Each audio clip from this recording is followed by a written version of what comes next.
our today's presentation. So we will discuss, and our presentation will cover all these areas.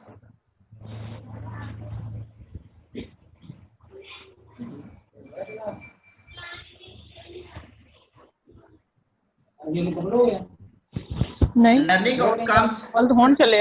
Listener will be able.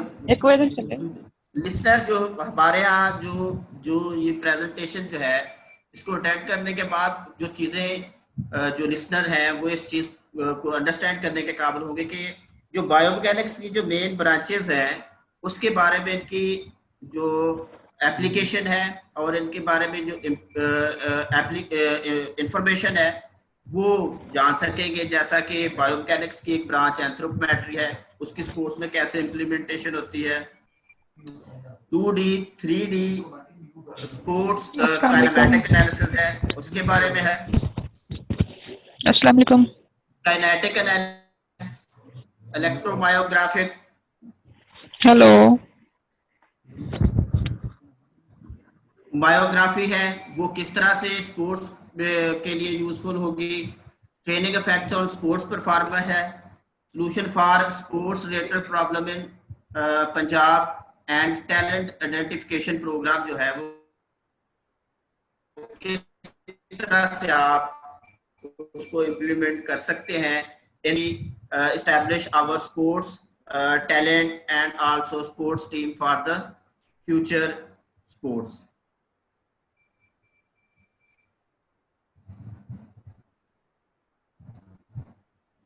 Basically biomechanics है क्या?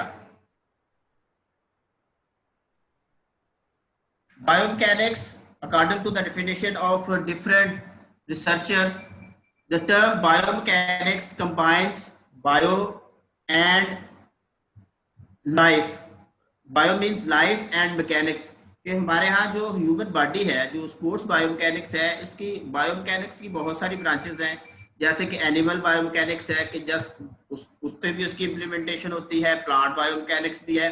Human biomechanics क्या है कि जब कोई भी ह्यूमन बॉडी मूव करती है तो उस पर जो मैकेनिकल प्रिंसिपल्स हैं, जैसे कि इंटरनल फोर्सेस है वो किस तरह से उस पर इफेक्ट करती है, एक्सटर्नल फोर्सेस कैसे इफेक्ट करती है, जब ह्यूमन बॉडी मूव करती है तो कौन से जो काइनेमैटिक्स है उसका जो नी मूवमेंट है वो किस तरह से मूव करेगी, किस तरह से हमारी जो स्पीड है वो इंक्रीज होती है और किस तरह से रिड्यूस होती है, बैलेंसिंग पोजीशन जो होती है वो किस तरह से है। ये इस तरह से ये बायोमैकेनिक्स की बेसिकली जो एप्लीकेशन है, जो फिजिक्स की एक ब्रांच है मैकेनिक्स, उसके जो प्रिंसिपल्स हैं जब हम अप्लाई करते हैं ह्यूमन बॉडी की मूवमेंट पर और तो उसको हम जो है कहते हैं कि ये it is considered as a biomechanics. अब बायोमैकेनिक्स एक्सपर्ट्स क्या करते हैं? Analyse the mechanical aspects of living organisms. जो हमारे जो लिविंग ऑर्गेनिजम्स हैं उन पर किस तरह से जो मैकेनिकल एस्पेक्ट्स हैं वो इफेक्ट करते हैं। दूसरा जो है study of force, internal and external forces. हमारे यहाँ ह्यूमन बॉडी में जो फोर्स है जैसे कि मस्कुलर कंट्रैक्शन की फोर्स है वो किस तरह से हेल्प आउट करती है हमें मूव करने के लिए, हमें स्टैंड अप होने के लिए और हमारी जो परफॉर्म करने के लिए फिजिकल एक्टिविटीज है उस पर है। और इसके अलावा जो एक्सटर्नल फोर्सेस होती है जैसे कि ग्राउंड रिएक्शन फोर्स है, फिर इसके अलावा जो रेजिस्टेंस फोर्स होती है, एयर रेजिस्टेंस, वो किस तरह से है, फ्लूइड और जो फोर्सेस होती हैं वो किस तरह से हमारी ह्यूमन को मूव करते हुए रेजिस्ट करती हैं और उसको हेल्प आउट करती हैं। तो ये उसके बारे में जो है वो ये स्टडी है बायोमैकेनिक्स। अच्छा, अब ये है कि इसका जो एरियाज ऑफ बायोमैकेनिक्स हैं वो कौन कौन से हैं। इसमें सबसे जो इम्पोर्टेंट है talent identification and sports performance analysis. हम टैलेंट्स को जो बायोमैकेनिक्स के एप्लीकेशंस हैं और उसके जो प्रिंसिपल हैं उसके थ्रू जो किस तरह से टैलेंट को इन्हांस करते हैं, ये एक स्पोर्ट्स बायोमैकेनिक्स का एरिया है जिस पर बहुत ज्यादा काम हुआ है, हो रहा है, but unfortunately it is not properly implemented in Pakistan and not properly working and focused by in past in Pakistan. दूसरा है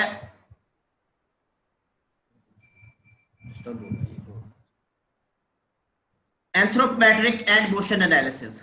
जो एंथ्रोपोमेट्रिक हमारी जो बॉडी साइजिंग होती है ह्यूमन बॉडी में, फॉर एग्जांपल हर स्पोर्ट्स के लिए किस तरह से हम टीम को सिलेक्ट करते हैं, हमारे यहाँ किस साइज के प्लेयर्स होने चाहिए, इवन जो इंडिविजुअल स्पोर्ट्स है उसमें किस तरह से होनी चाहिए, जो टीम स्पोर्ट्स है उसमें किस तरह से होने चाहिए, और इसके अलावा जो हमारी जो टीम स्पोर्ट्स होती है उसमें भी प्लेइंग पोजीशन डिफरेंट होती है, फुल बैक डिफरेंट होते हैं, मिडफील्डर्स डिफरेंट होते हैं, और फॉरवर्ड जो होते हैं, जो अटैकिंग प्लेयर्स होते हैं वो किस तरह से पोजीशन, बॉलर से होता है उसका बॉडी स्ट्रक्चर किस तरह का होना चाहिए, बैट्समैन का किस तरह से होना चाहिए, और उसका उन बॉडी स्ट्रक्चर का उनकी परफॉर्मेंस पर क्या इफेक्ट होता है, ये है।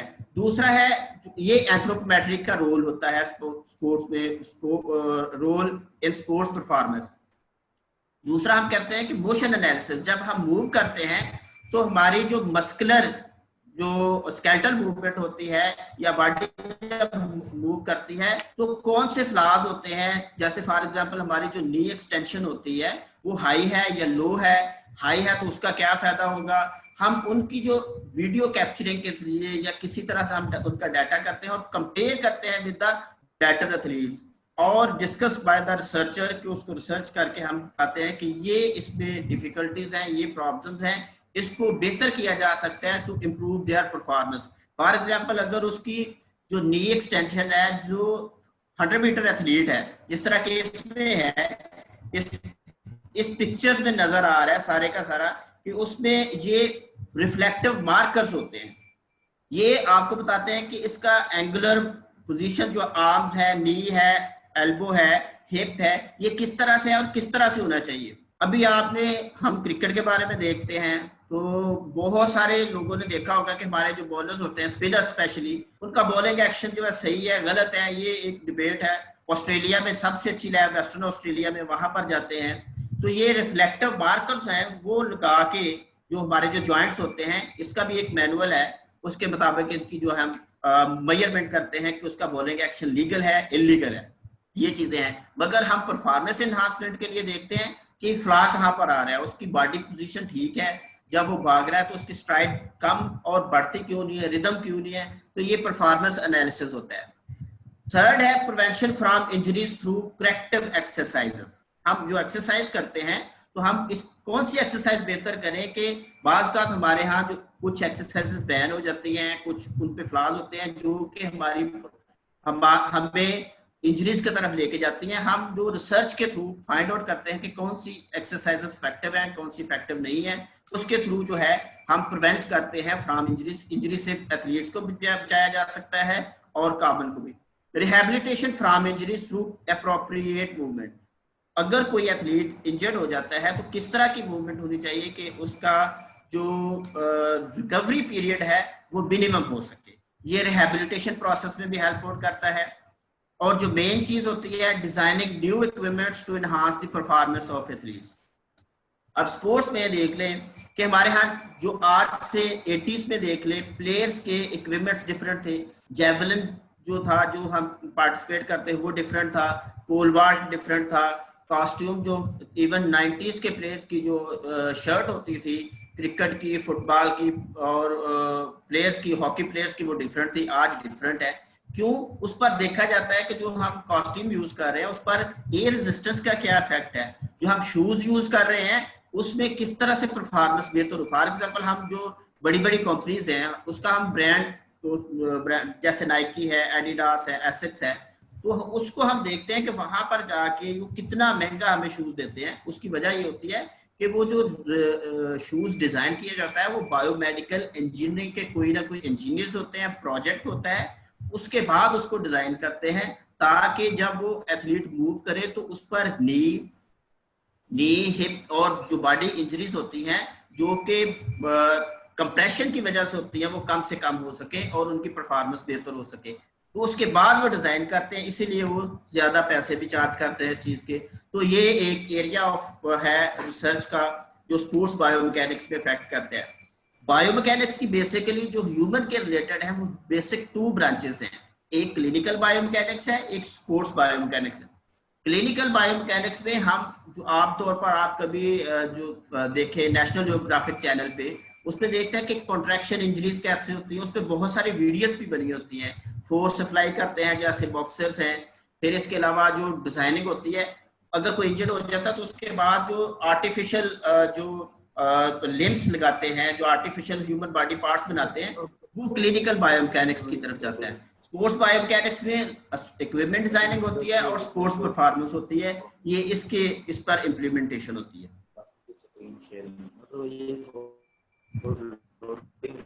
अच्छा, अब ये है कि इसकी जो बेसिक जो बायोमैकेनिक्स है उसका जो एरिया है उसमें किस तरह के हम एनालिसिस कर सकते हैं। एक है क्वांटिटेटिव एनालिसिस है और दूसरा है क्वालिटेटिव एनालिसिस। अब क्वांटिटेटिव एनालिसिस क्या है, इसमें हम कैमरास यूज करते हैं और डिफरेंट इक्विपमेंट्स यूज करते हैं जिसमें न्यूमेरिक फॉर्म में डाटा आता है, जिसमें डिग्रीज में डाटा आता है, जिसमें स्पीड में डाटा आ जाता है, जिसमें हाइट, बॉडी साइज, ये सारी चीजें जो कवर करते हैं, ये इसको हम कहते हैं क्वांटिटेटिव। हमारे यहाँ यूज भी हो रहा है। उसमें एक ट्रेनर है, एक टीचर है, वो जो है वो देखता है एक साइड पे होके जो प्लेयर है वो इतनी सर्विसेज कर रहा है, इतनी वो जो हॉकी स्टिक के साथ स्कूप कर रहा है, हिट लगा रहा है, बॉलिंग कर रहा है, तो उसमें क्या फ्लॉ है, उसको वीडियोस भी बना के स्लो मोशन के साथ भी एनालाइज किया जाता है, पिक्चर्स के थ्रू भी एनालाइज किया जाता है, और वीडियोस को डिफरेंट कोचेस अपनी राय के तौर पर देखते हैं। ये क्वालिटेटिव एनालिसिस है। See the position critical component of skills. Observe performance several times to identify the problem. Focus on the performance and implementation. उसकी performance है, ये qualitative। ये basically जो हमारी जो research होती है बायोमैकेनिक्स में, जो implementation होती है, वो दो एरिया से रिलेटेड है। अच्छा, अब हमारा जो सेशन ये है, इसमें हम फोकस जो हमारा ज्यादा है वो ये है कि हम जो लेटेस्ट इंस्ट्रूमेंट्स हैं वो बायोमैकेनिक्स के किस तरह से अप्लाई करते हैं फॉर क्वांटिटेटिव एनालिसिस। अब क्वांटिटेटिव एनालिसिस में कौन कौन से एनालिसिस हैं, कौन कौन सी जो टूल्स हैं जो हम डाटा कलेक्शन के यूज करते हैं। एंथ्रोपोमेट्रिक, सबसे पहले एक है anthropometry, estimation of body size. हम बॉडी साइज जो है उसकी एस्टिमेट करते हैं कि उसकी आर्म लेंथ कितनी है, उसकी हैंड लेंथ कितना है, उसमें फैट परसेंटेज कितनी है, फिर उसकी जो गर्थ है, for example circumference of lower leg, upper leg, shoulder and upper arm, lower arm, four arm, इनका जो गर्थ है वो कितनी है, हिप साइज क्या है, फॉर एग्जांपल जो उनका जो वेस्ट साइज है, चेस्ट साइज है, वो सारी की सारी जो चीजें होती हैं इसके थ्रू हम मेजर करते हैं। दूसरा है टेम्पोरल टाइम, टेम्पोरल के टाइम कितना लेते हैं। फॉर एग्जांपल उसमें देखा जाता है कि एक बंदा जो है वो एक स्ट्राइक लेने में कितना टाइम ले रहा है, फिर वो अगर 100 मीटर में 100 मीटर 10 सेकंड में या 11 सेकंड में कर रहा है तो पहले 10 मीटर वो कितने सेकंड में करता है, दूसरे 10, तीसरे 10, तो वो 100 मीटर में हाथ डिवाइड कर लेता है 5 मीटर, वो उसकी स्ट्राइक फ्रीक्वेंसी क्या है, ये सारी चीजें। काइनेमैटिक्स क्या होती है, एक पोजीशन आ जाती है कि उसकी स्पीड कितनी है, उसकी एंगुलर जो मूवमेंट है जब वो करता है तो वो किस तरह से है, और उस पर जो थर्ड है काइनेटिक्स है, फोर्स उस पर कौन कौन सी लगती है, डायरेक्ट फोर्स किस तरह से हम उसकी मेजर करते हैं और इनडायरेक्ट फोर्स। इसके बाद है इलेक्ट्रोमायोग्राफी। इसमें हम जब आमतौर पर हमारे जो मसल एक्टिवेट होते हैं वो कौन से मसल एक्टिवेट होते हैं और किस स्पोर्ट्स में और किस एक्शन में वो परफॉर्म करते हैं। फॉर एग्जाम्पल हमारे यहाँ ये फ्लॉ होता है कि हम कोई ट्रेनिंग करवा रहे हैं मगर वो जो मसल्स हैं वो तो एक्टिवेट ही नहीं होते उस एक्टिविटीज में, जिसकी वजह से हमारी ट्रेनिंग रॉन्ग हो सकती है और परफॉर्मेंस जो है वो बेहतर नहीं। तो क्या ये जो टेक्निक होती है इसके थ्रू हम मसल एक्टिवेशन को जांचते हैं, उसके बारे में देखते हैं कि कौन से एक्टिवेट है, उसकी ट्रेनिंग करवा के परफॉर्मेंस को बेहतर कर सकते हैं। अच्छा, सबसे पहले जो मेन जो चीजें हैं उसके तलक जाने से पहले जो है हमें ये देखना होगा कि ये जो है चीजें वो कौन कौन सी हैं इसमें।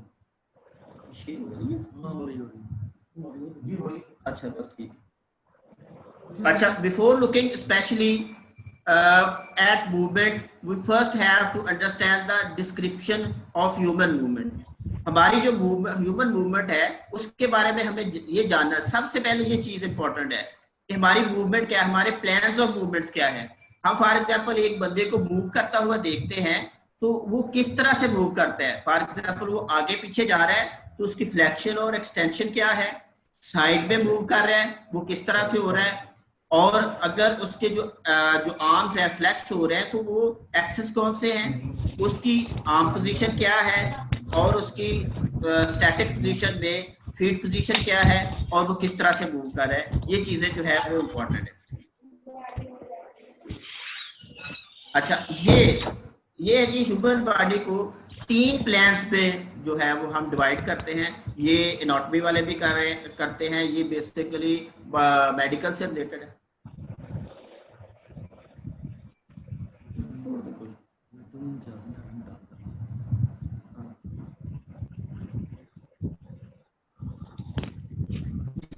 अच्छा, इसमें है movement in sagittal plan. For example sagittal plan क्या है कि हम अकॉर्डिंग टू, जब आप किसी डॉक्टर के पास जाएंगे जो कि सर्जन होगा, वो बताएगा कि अगर किसी को ऑपरेट हुआ है तो वो एक खास टर्म के तौर पर लिखेगा कि फ्लां एरिया ऑफ ह्यूमन बॉडी था और फ्लां जगह पे ऑपरेट हुआ था। तो इसी तरह से ह्यूमन बॉडी को हम डिवाइड करते हैं किस तरह से। अगर वर्टिकल राइट और लेफ्ट में हम वर्टिकल जो है पोजीशन उसको डिवाइड करें तो हमारी जो फ्लेक्शन है और एक्सटेंशन है वो किस तरह से मूव करती है। हमारी जो हम आगे और पीछे जब मूव करते हैं तो हमारी जो नी फ्लेक्स किस तरह से होती है, हिप फ्लेक्स किस तरह से होती है, एक्सटेंशन किस तरह से होती है रनिंग में। अब इसमें कौन कौन सी ये चीजें जो होती हैं, जिसमें बाइसेप कर्ल है, स्क्वाट है, वॉकिंग है, रनिंग है, वर्टिकल जंप्स हैं, ठीक है, क्लाइंबिंग स्टेयर्स है, डोर्सिफ्लेक्शन है, planter flexion and extension. Main flexion and extension होती है जब आगे मूव करते हैं या बैक मूव करते हैं। इसके बाद है फ्रंटल प्लान।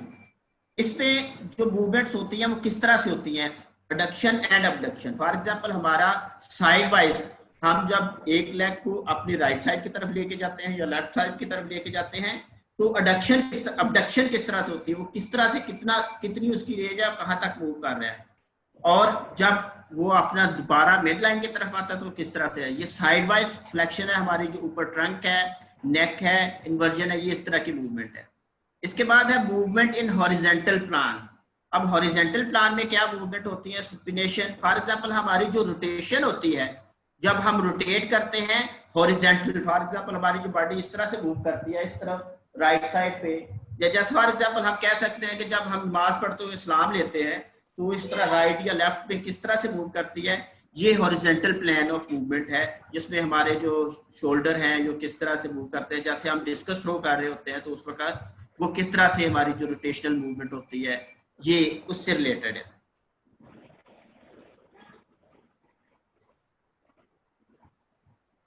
अब ये एंथ्रोपोमेट्री क्या है, ये किस लिए यूज होती है, विजुअल परसेप्शन है, स्ट्रेंथ ऑफ माइंड है, एंथ्रो मीन्स ह्यूमन है, और metry mean to measure the study of how people vary in visual perception. वो हमारे यहाँ विजुअल, फॉर एग्जांपल एक दो बंदे बैठे हुए हैं तो हर एक बंदे की परसेप्शन डिफरेंट होगी। एक बैट्समैन की परसेप्शन एक ही तरह के बॉलर के अगेंस्ट डिफरेंट होगी और दूसरे की डिफरेंट होगी। इसके बाद है strength of mind, upper and back strength. हमारी जो अपर बॉडी की स्ट्रेंथ है वो क्या है और बैक स्ट्रेंथ क्या है, एज, लेंथ, लेग लेंथ, ये चीजें जो हैं वो इस तरह से है। इसके बाद है initiative, imagination, needs, dexterity, skills किस तरह से है, intelligent and so are other. अच्छा, अब एंथ्रोपोमेट्री के थ्रू जो है हम कौन कौन सी चीजें मेजर कर सकते हैं। बॉडी कंपोजिशन, हमारे यहाँ फैट परसेंटेज क्या है और मसल मैस वो कितनी परसेंटेज है। स्किन फोल्ड टेस्ट होता है कि हमारे यहाँ कौन से एरियाज हैं जहां पर जो स्किन फोल्ड है उसको हम टेस्ट करते हैं बाय यूजिंग, और कहां पर फैट परसेंटेज ज्यादा है। बॉडी मास इंडेक्स है, बीएमआई, आमतौर पर जो देखा जाता है हाइट एंड वेट को जो हम फार्मूला यूज करते हैं उसके बारे में है। वेस्ट टू हिप रेशियो है, बॉडी सिक्स and structure, girth, breadth and length. Girth क्या होती है कि हमारा जो सर्कमफ्रेंस होता है मसल्स का वो उसको हम मेजर करते हैं। ब्रेथ क्या है, जो हमारे शोल्डर की जो विड्थ होती है वो कितनी है, और लेंथ हमारी जो जो लिम्ब, अपर और लोअर लिम्ब होते हैं, उनकी लेंथ क्या है, जिसमें हैंड लेंथ भी आ सकती है, अपर आर्म लेंथ भी आ सकती है, लोअर आर्म लेंथ भी आ सकती है। अच्छा, ये फॉर एग्जांपल हम जो मेजर करते हैं वो किस तरह से चीजों को मेजर करते हैं, ये उसमें है कि स्ट्रेचर जो पोजीशन होते हैं इसके बकायदा मैनुअल्स हैं। एंथ्रोपैट्रिक मेजरमेंट्स के भी मैनुअल्स हैं, जो कि एक सोसाइटी है इंटरनेशनल सोसाइटी ऑफ काइनेथ्रोपोमेट्रिक, इसका मैनुअल है, वो भी मिल जाता है। पाकिस्तान में इस पर काम जो किया है वो प्रोफेसर सैयद कमाल रिजवी साहब हैं। उन्होंने वो basically mathematics and neuro science के हैं, तो उन्होंने इस पर काम किया है। फिटनेस से रिलेटेड भी कुछ उनके आर्टिकल्स हैं और उनका मैनुअल भी है। और इसके अलावा जो नॉर्टन एंड ओल्ड का मैनुअल है वो हीट एंड कैथर है, इनके मैनुअल्स हैं और वो अप्रूव्ड है। ये मैनुअल जो है वो इंटरनेट से अवेलेबल है, उसको फॉलो करते हुए सोफिस्टिकेटेड इंस्ट्रूमेंट्स हम यूज करते हैं और ये डाटा जो हम मेजर करते हैं। स्ट्रेचर है, किस तरह से उसको मेजर करना है, शोल्डर कैसे मेजर करते हैं, एल्बो पोजीशन क्या है, हिप पोजीशन कहाँ से मूव करनी है, और ये फिंगर टिप्स कहाँ से यूज करनी है, ये पोस्टर पोजीशन है, सिटिंग पोजीशन है, वो कैसे मेजर करनी है। ये सारी चीजें जो हैं हमने उस मैनुअल को फॉलो करते हुए मेजर करना है और उसके मुताबिक जो है वो हम ट्रेनिंग भी करते हैं और उसको जो है वो बच्चों को हम सिखाते भी हैं और उसके मुताबिक हमने इन मूवमेंट्स को जो है इन चीजों को ह्यूमन बॉडी की मेजर करना है।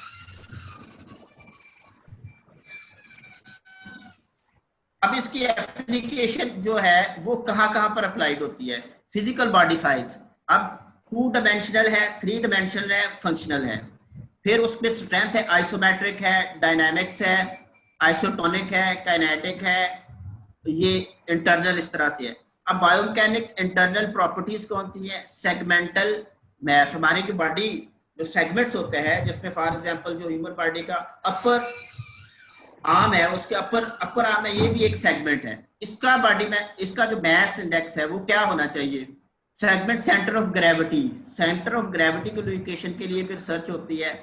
Muscle attachment sites and liver arm, हमारा जो लिवर्स होते हैं वो किस तरह से हमारे जो आर्म है उस पर वो इफेक्ट करते हैं। Failure stress of ligament tendon and bone, for example हमारे जो लिगामेंट इंजरीज होती हैं वो किस तरह से है, क्या उसके बारे में है, ये उससे रिलेटेड जो चीजें होती हैं वो मेजर की जाती हैं। ये इसके इंस्ट्रूमेंट्स हैं, ये स्किन फोल्ड कैलिपर है, ये बर्थ मेजर और लेंथ के लिए यूज किया जाता है, इसको हम कहते हैं स्लाइडिंग कैलिपर्स कहा जाता है। और फिर इसके अलावा गर्थ के लिए एक स्मॉल जो है वो मेजरिंग टेप जो है वो यूज की जाती है।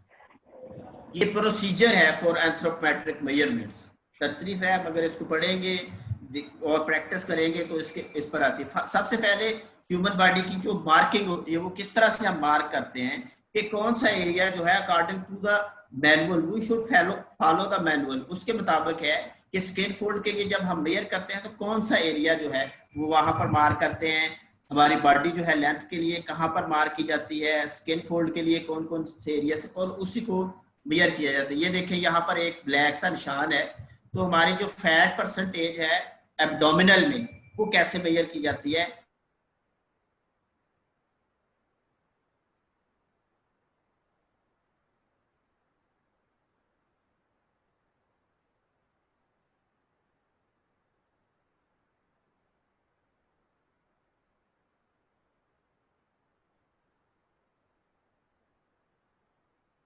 मेजर किस तरह से की जाती है, इस तरह से शोल्डर ब्रेथ मेजर की जाती है वो है।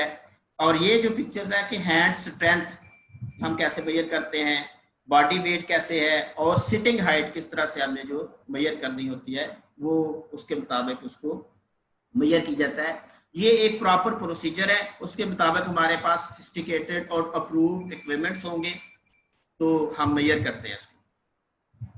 अब इसकी एक और इम्प्लीमेंटेशन है हमारे यहाँ फिजिकल एजुकेशन में आमतौर पर देखा जाता है जी, इसमें एंडोमार्फ है, मेसोमार्फ है और एक्टोमार्फ है। ये कैसे डिवीजन हो जाती है, हम वैसे ही सरसरी सा कह देते हैं, ये लफ्ज तो हमने सुने हैं मगर हमारे यहाँ बहुत कम ही लोग इसके बारे में जो इम्प्लीमेंटेशन होती है।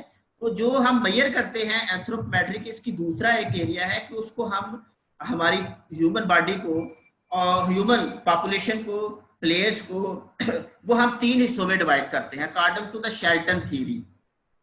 और इसका जो फार्मूला सबसे ज्यादा पॉपुलर चल रहा है वो है हीथ एंड कैटर का मेथड है, वो यूज है। इसको हम डिवाइड करते हैं एक्टोमॉर्फ, मेसोमॉर्फ और एंडोमॉर्फ में, जिसमें सबसे स्लिम जो बंदे होते हैं वो किस तरह से। अब इसमें 4 मेजरमेंट्स स्किन फोल्ड की ली जाती हैं, 2 ब्रेथ्स की ली जाती हैं, 4 गर्ल्स की ली जाती हैं और 1-2 लेंथ की मेजरमेंट्स जो होती हैं।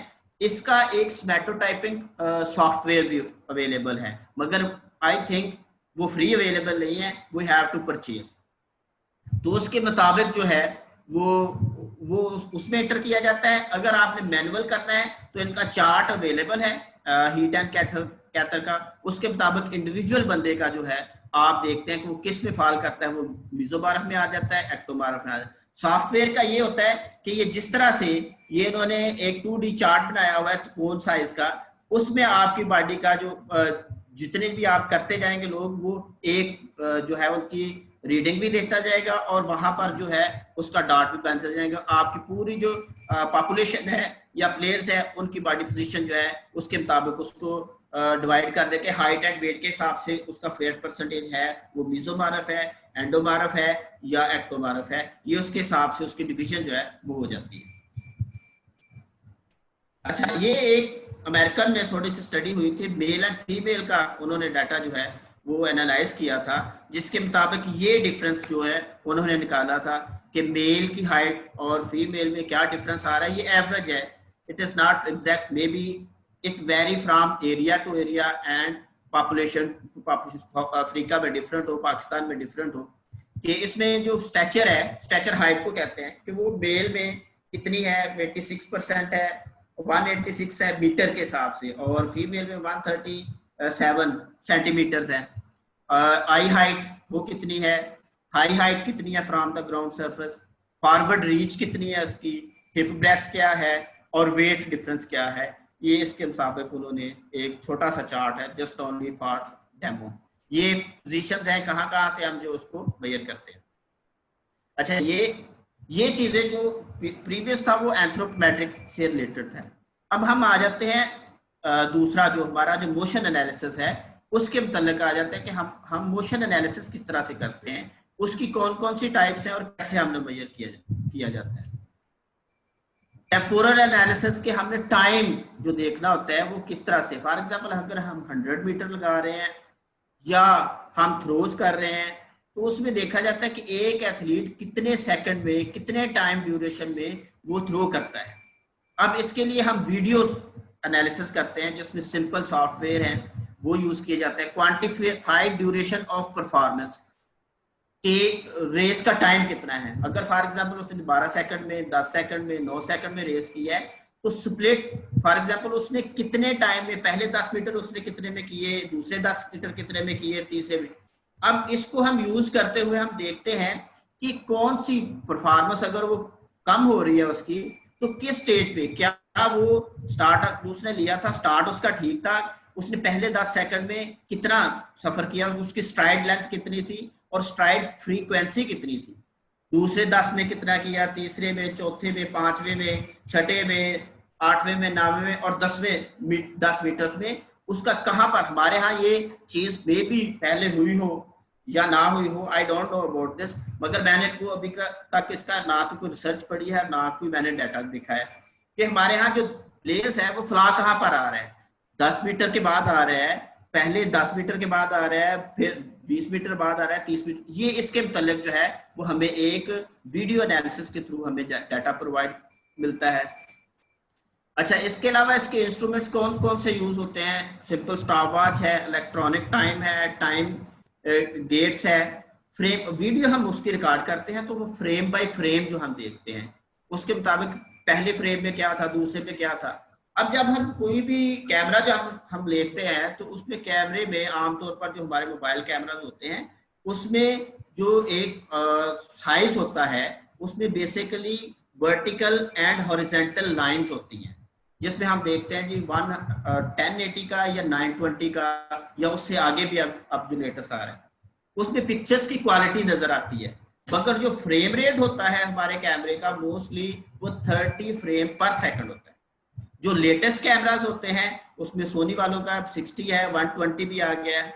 इसके अलावा जो एडवांस कैमरास जैसे कि नेशनल जियोग्राफिक चैनल्स वाले यूज कर रहे हैं या दूसरे जो कैमरास हैं उसमें 1000 में भी पर सेकंड के हिसाब से जाता है। तो जितना उनका पिक्चर जो फ्रेम रेट होगा वो ज्यादा होगा, उतने उसके हिसाब से जो किया जाता है। मगर हमारे यहाँ जो चीजें अवेलेबल है हम इनको भी यूटिलाइज करके हम अपने प्लेयर्स की परफॉर्मेंस को एनालाइज कर सकते हैं। It is not a difficult task.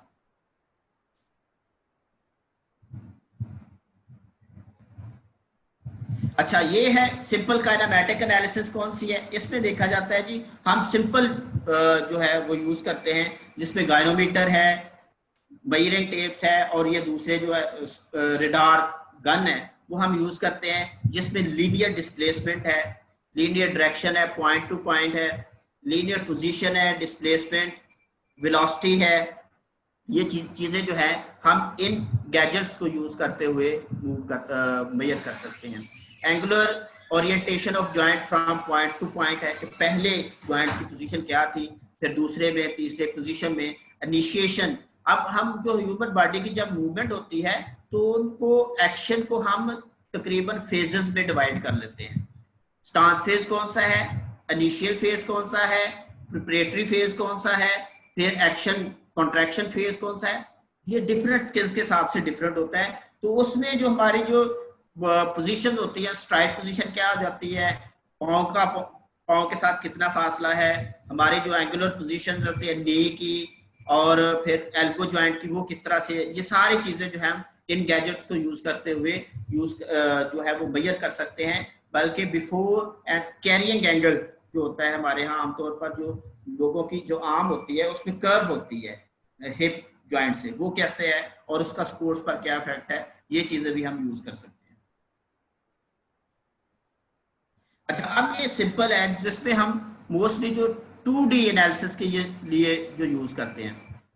अब जैसे मैंने आपको डिस्कस किया पहले कि सैजिटल प्लान जो है वो हमारी फ्लेक्शन एंड एक्सटेंशन के लिए, और हॉरिजॉन्टल जो प्लान्स होता है वो हमारे लिए हम यूज करते हैं उसको एडक्शन और अबडक्शन के लिए। तो ये जो चीज है ये सिंपल सिंगल कैमरा यूज होता है और उसमें हम एक साइड पे कैमरा लगा के राइट साइड पे या लेफ्ट साइड पे उसकी जो एंगुलर पोजीशन होती है, फॉर एग्जांपल उसका एल्बो एंगल क्या है, बॉडी पोजीशन क्या है, जैसा कि ये एक पिक्चर पे नजर आ रहा है, वो हम यूज कर सकते हैं, उसको हम मेजर कर सकते हैं। ये अगर आपने चीजें इसके बारे में 2D एनालिसिस के बारे में डीपली जानना है तो रॉजर ब्रेटलेट की बुक है स्पोर्ट्स बायोमैकेनिक्स एंड इवैल्यूएशन, उस पर देखें। वो आपको चैप्टर 2 में इसके बारे में डिस्कस कर रहे हैं, 2 और 3 में। इसके अलावा सिंगल कैमरा यूज होता है। इसमें क्या आता है, single plans human movement, convert video from frame to frame. Kinovea एक सॉफ्टवेयर है जो आप इजीली फ्री ऑफ कॉस्ट है, आप उसको डाउनलोड कर सकते हैं और ये आप यूज करते हैं। ये क्या करेगा कि आप जो वीडियो बनाते हैं उसको फ्रेम बाय फ्रेम जो है वो डिवाइड कर देगा, तो आप फेजेस के हिसाब से उन पोजीशंस को एनालाइज कर सकते हैं कि उसकी लीनियर डिस्प्लेसमेंट क्या थी, डिस्टेंस उसका क्या था, एंगुलर पोजीशन क्या थी। मगर ये आपको प्रोवाइड इंफॉर्मेशन करेगा, या तो आप उसमें सैजिटल प्लान की मूवमेंट कर सकते हैं, extension and flexion and extension, या दूसरा आप अगर फ्रंट पे कैमरा लगाते हैं ह्यूमन बॉडी के तो वो आपको बता देगा इसकी एडक्शन और अबडक्शन किस तरह से है। ये दो तरह की मूवमेंट जो है वो प्रोवाइड करता है। ये it is used only for 2D analysis. हम यूज कर सकते हैं, हम अपने मोबाइल कैमरास भी यूज कर सकते हैं, मगर हमें फॉलो करना पड़ेगा जो मैनुअल्स हैं।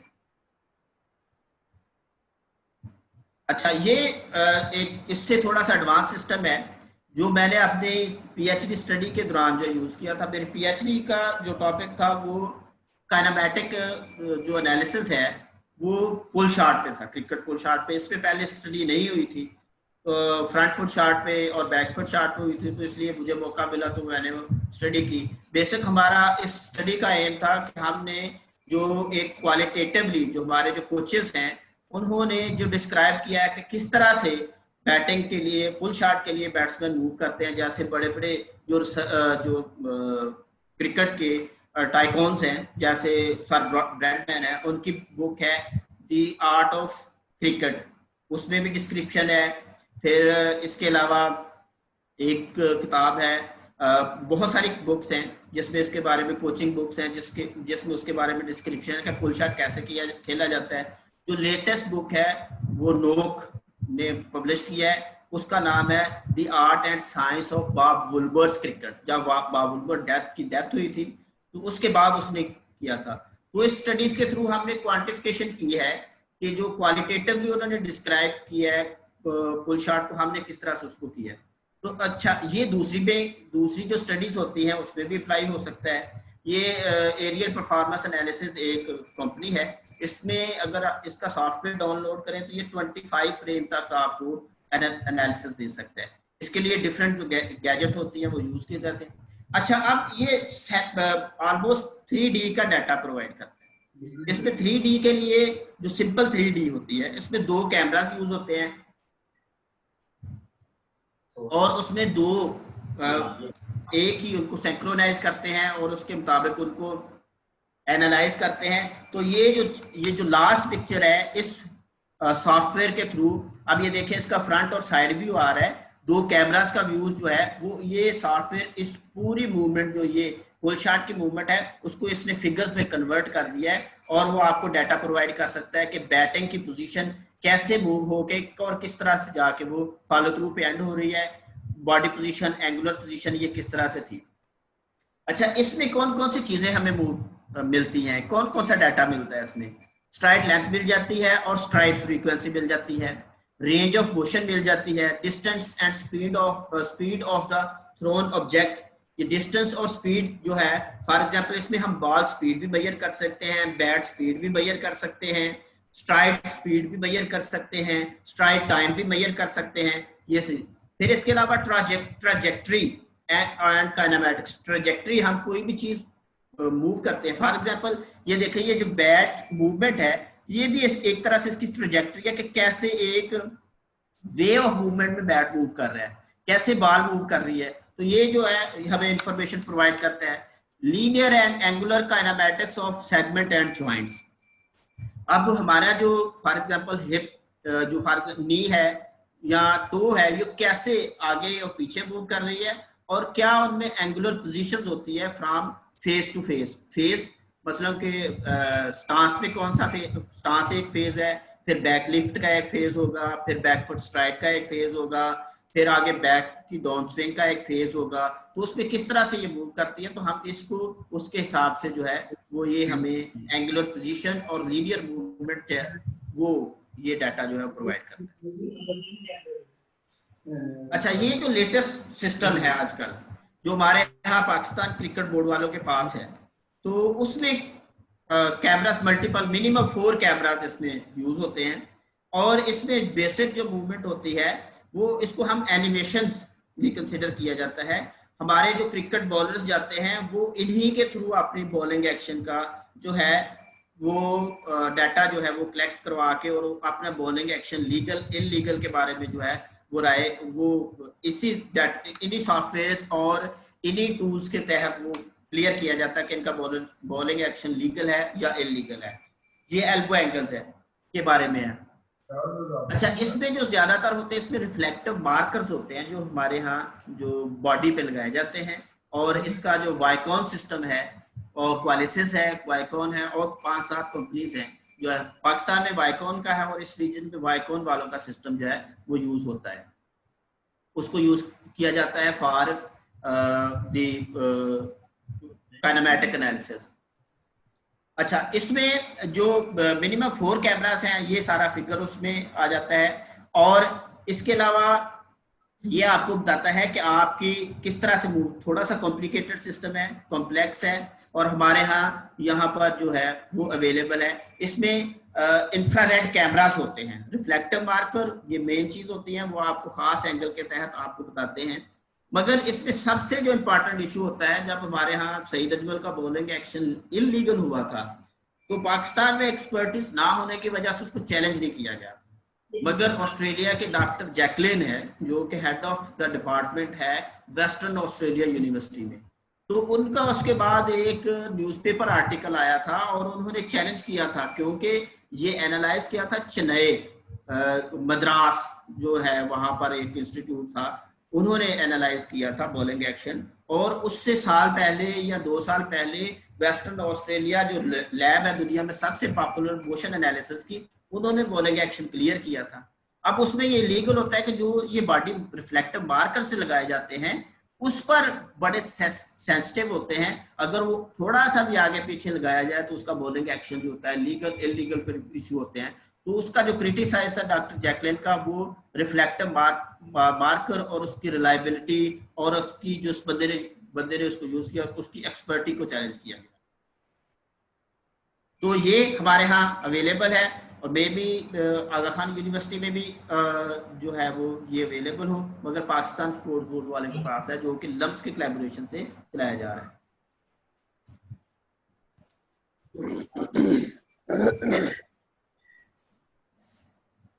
काइनेटिक एनालिसिस, दो चीजें हमारी कंप्लीट हो चुकी हैं, एंथ्रोपोमेट्रिक एंड काइनेमैटिक्स, मूवमेंट और बॉडी साइजिंग एंड पोजीशन। अब काइनेटिक फोर्सेस कौन कौन सी है, फोर्सेस और मूवमेंट ऑफ फोर्स ये कौन कौन सी हमें अफेक्ट करती हैं।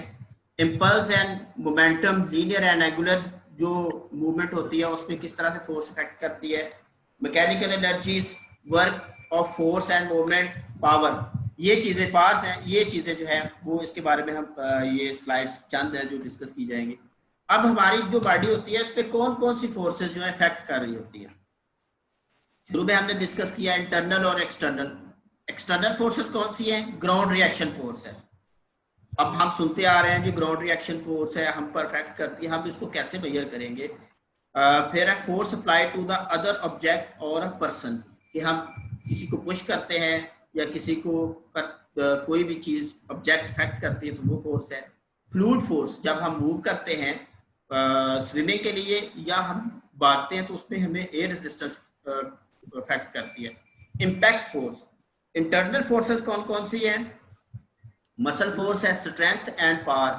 फिर force in bones and ligaments and cartilage, हमारी जो फोर्स होती है बोन्स की, वो ये हमारी जो बेसिक ये 2-3 जो है वो इंटरनल फोर्स है। अच्छा, इसको मेजर करने के लिए हम 2 तरीके यूज करते हैं, 2 way of obtaining kinetic data, direct dynamometry, directly measure external and internal forces. अब ये देखिए ये 2 चीजें हैं। हम लेग स्ट्रेंथ मेजर करने के लिए हमारे यहाँ लेग स्ट्रेंथ डायनामोमीटर है वो यूज किया जाता है, और हैंड ग्रिप स्ट्रेंथ के लिए हम वो यूज करते हैं। ये चीजें जो है हम इस तरह से इसको हमारा जो डाटा है वो हम कलेक्ट कर सकते हैं। Indirect dynamometer via inverse dynamics, ये चीजें जो है हम यूज कर सकते हैं, ये इजीली अवेलेबल है, ये केजीज में हमें डाटा प्रोवाइड करेगा, मगर इनको भी हमने यूज जो है according to the manual and according to the previous research जो है गाइडलाइन उसके मुताबिक जो है वो मेजर किया जाता है। Body segment parameters are externally measured force, जो हमारे जो बॉडी सेगमेंट्स पैरामीटर जो होते हैं वो एक्सटर्नली फोर्स जो है वो उसके बारे में डिस्कस किया जाता है। अब ये देखिए ये गेट एनालिसिस लैबोरेटरी में 10 मोशन कैमरास है, और ये जो है ऊपर कंप्रेशन इन फोर्स, ये किस तरह से हम कंप्रेस करते हैं तो किस तरह से ये जो हमें डाटा प्रोवाइड करता है। Kinetic dynamometry, measure of the forces and power force. अब इसके अलावा भी और इंस्ट्रूमेंट्स भी हैं जो कि हम यूज करते हैं। हमारी जो डिफरेंट बॉडी पोजीशंस हैं, डिफरेंट एंगल्स हैं, लेग स्ट्रेंथ कैसे मेजर की जाएगी, शोल्डर की पोजीशन, आर्म की पोजीशन डिफरेंट होगी कैसे मेजर की जाएगी, तो ये सारी चीजें जो है वो यूज की जाती हैं। प्रेशर में फोर्स ट्रांसड्यूसर्स हैं, स्ट्रेन गेजेस हैं, फिर इसके अलावा प्रेशर मैपिंग सेंसर्स हैं, फोर्स प्लेटफॉर्म्स हैं, isokinetic from for single joint movement and for concentric, eccentric and isotonic, ये इस तरह से जो हम मूव करते हैं ये इससे रिलेटेड डाटा जो है वो हमें प्रोवाइड किया जाता है। अब ये जी फोर्स ट्रांसड्यूसर्स हैं, फॉर एग्जाम्पल हम देखते हैं कि इसमें भी बहुत सारे रिसर्च आर्टिकल्स पब्लिश हुए हैं कि जो क्रिकेट बैटिंग करते हुए हमारे जो राइट हैंड की फोर्स ज्यादा लगती है या लेफ्ट हैंड की फोर्स ज्यादा लगती है। ग्लेजर एक रिसर्चर है, उसका इसके बारे में आर्टिकल है। तो और उन्होंने इसके अलावा स्ट्रेच साउथ अफ्रीकन रिसर्चर है, उसका क्रिकेट बैटिंग पे है। तो उसने ग्लव्स के ऊपर ये ट्रांसड्यूसर जो है वो मैप्स ट्रांसड्यूसर लगाए, तो उससे उसको पता चला कि लेफ्ट हैंड की फोर्स ज्यादा है बैटिंग करते हुए या राइट हैंड की फोर्स ज्यादा अफेक्ट करती है। फिर जब हम मूव करते हैं तो हमारे ये जिस तरह से लेग्स पे इस तरह के ट्रांसड्यूसर हमारे मैपिंग जो होती है वो पाँव के नीचे रख देते हैं, और इवन शूज के अंदर होते हैं। हम 100 मीटर करते हैं तो ये हमें डाटा जो है वाईफाई के थ्रू जो है स्टोर भी होता है, रिकॉर्ड भी होता है। Incorporate between person and sports environment, shoes insoles है, सिटिंग ग्लव्स है, ये इस तरह से हम जो है ये भी गैजेट्स हैं वो यूज की जाती है for the collection of force data. इसके अलावा आ जाते हैं force platform. These are very costly, हमारे यहाँ हैं, मगर पाकिस्तान स्पोर्ट्स बोर्ड वालों के पास, क्रिकेट बोर्ड वालों के पास है। Here 3 components of the ground reaction, location of the force, application called center of pressure, कि कहाँ पर हमारा जो centre of pressure, for example आप देखते हैं कि किसी शूज अगर 2-3 बंदों का आप देखें तो उसमें आपको नजर आएगा किसी का शूज जो है वो नीचे से तलवा जो है गस्ता है, वो किसी का बैक साइड से, किसी का फ्रंट से, किसी का राइट साइड से, किसी का अंदर वाली साइड से। तो ये हमें पता चल जाता है कि उसका जो फोर्स कंपोनेंट है किस जगह पर प्रेशर आ जाता है। हम जो गेट एनालिसिस, अभी भी इस पे बहुत रिसर्च हो रही है, हमारी जो चाल होती है उस पर, तो कैसे इन चीजों को बेहतर किया जा सकता है ताकि बेहतर से बेहतर हमारी जो मूवमेंट है हो सके और इंजरीज चांसेस होते हैं वो कम हो सके। अच्छा, ये एक पूरा उन्होंने एक जो सेकंड पिक्चर है उसमें उनका पूरे का पूरा बताया हुआ है कि कैसे ये हम फोर्स प्लेट्स लगाते हैं और किस तरह से ये डाटा मेजर किया जाता है। 3 vertical moment of the forces, ये हम इसके थ्रू जो है वो मेजर करते हैं। ये एक एथलीट या कोई भी गेट एनालिसिस के थ्रू जो मेजर किया जाता है, मगर इसके साथ साथ इसकी वीडियो भी जरूरी होती है कि कौन से मूवमेंट में उसकी कौन सी मूवमेंट, कौन सी टाइम पे और किस फ्रेम पे उसकी कौन सी मूवमेंट थी और उस वक्त किस फोर्स ने इफेक्ट किया। ये चीजें जो है उसके थ्रू हम मेजर करते हैं।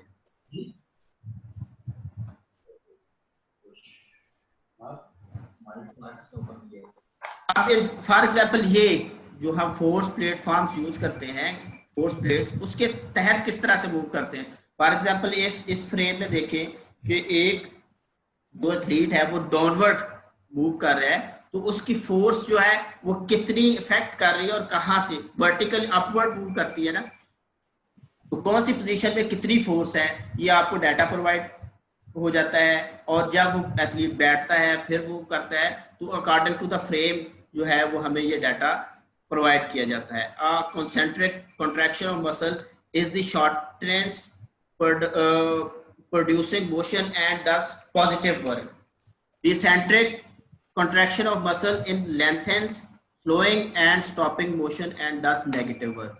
ये according to the physics rules है उसके मुताबिक, मगर हम जो है इनके थ्रू जो हम देख सकते हैं कि किस पोजीशन पे कौन सी फोर्स ज्यादा है।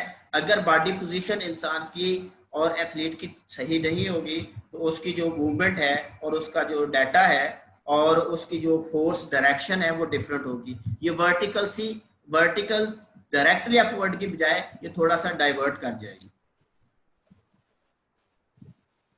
अच्छा, अब आ जाते हैं जी मोस्टली इलेक्ट्रोमायोग्राफी, जो चौथा उसका जो मेन कंपोनेंट है वो बायोमैकेनिक्स का है। Identify whether a muscle is active और इनएक्टिव। अब ये देखा जाता है कि कौन सा मसल जो है वो एक्टिव है या इनएक्टिव है। Identify pre fatigue and fatigue status. Fatigue नहीं है उस वक्त हमारी जो मसल कॉन्ट्रैक्शन क्या हो रही है, और फटीग के बाद उसकी मसल कॉन्ट्रैक्शन हो रही है। Identify the contribution of muscles, हमारा कौन सा मसल कंट्रीब्यूट कर रहा है, बॉलिंग में कौन सा कर रहा है, बैटिंग में, किक में कौन सा कर रहा है, इसके बारे में। मेकिंग कंसेंट्रिक जो टाइप ऑफ मूवमेंट्स हैं, रिकॉर्डेड विद काइनेमैटिक सेटअप, इसको भी हम जो है काइनेमैटिक सेटअप के साथ ही रिकॉर्ड करेंगे। अब इस पे 2 तरह के जो डिवाइसेस यूज की जाती हैं, एक वाईफाई ट्रांसड्यूसर्स हैं जो ये एक एथलीट है इसके ऊपर, और दूसरा जो है नीडल्स। नीडल्स के साथ ज्यादातर क्लिनिकल सेटअप के लिए यूज किया जाता है। जो एथलीट्स के लिए यूज किया जाता है वो 16 चैनल जो है वो इलेक्ट्रोमायोग्राफ जो है वो ट्रांसड्यूसर्स वो यूज किए जाते हैं, जो कि स्किन के ऊपर अटैच होते हैं according to the specific muscle. For example यहाँ पर हैमस्ट्रिंग और क्वाड्रिसेप ग्रुप ऑफ मसल्स हैं, उस पर ये लगाया गया है ताकि उसको देखा जाए कि जब एथलीट मूव कर रहा है तो उसका इस मसल में कितनी फोर्स प्रोड्यूस हो रही है, कितना कॉन्ट्रैक्ट कर रहा है, और जब ये फ्लेक्शन हो रही है तो उसकी कॉन्ट्रैक्शन क्या है, जब एक्सटेंशन हो रही है तो उसकी फ्लेक्शन जो कॉन्ट्रैक्शन कितनी ज्यादा है। ये shortening and lengthening of the muscles है और उसके मुताबिक फोर्स कितनी वो प्रोड्यूस कर रहा है, ये हम जो है वो यूज करते हैं। जो दूसरा नीडल्स है उसमें क्लिनिकल सेटअप, फॉर एग्जांपल हम अपने जो देखते हैं हमारे मसल्स पे जब कंप्यूटर पे ज्यादा काम करने की वजह से आ जाता है तो हमारी जो फिंगर्स मूवमेंट होती हैं उस पर इफेक्ट हो जाता है, तो उसके मतलब जो है वो देखा जाता है। तो ये पूरा सेटअप है जिसमें हम नजर आ रहा है कि किस तरह से ये चीजें यूज की जाती हैं और किस तरह से इसका डाटा जो है वो रिकॉर्ड किया जाता है। और इसके मुताबिक इसके वाइकॉन सिस्टम में इनके सॉफ्टवेयर हैं वो पूरा बता देते हैं आपको, और प्रॉपरली जो है वो हम यूज करते हैं। टेस्टिंग ऑफ इसकी जो मेथड है,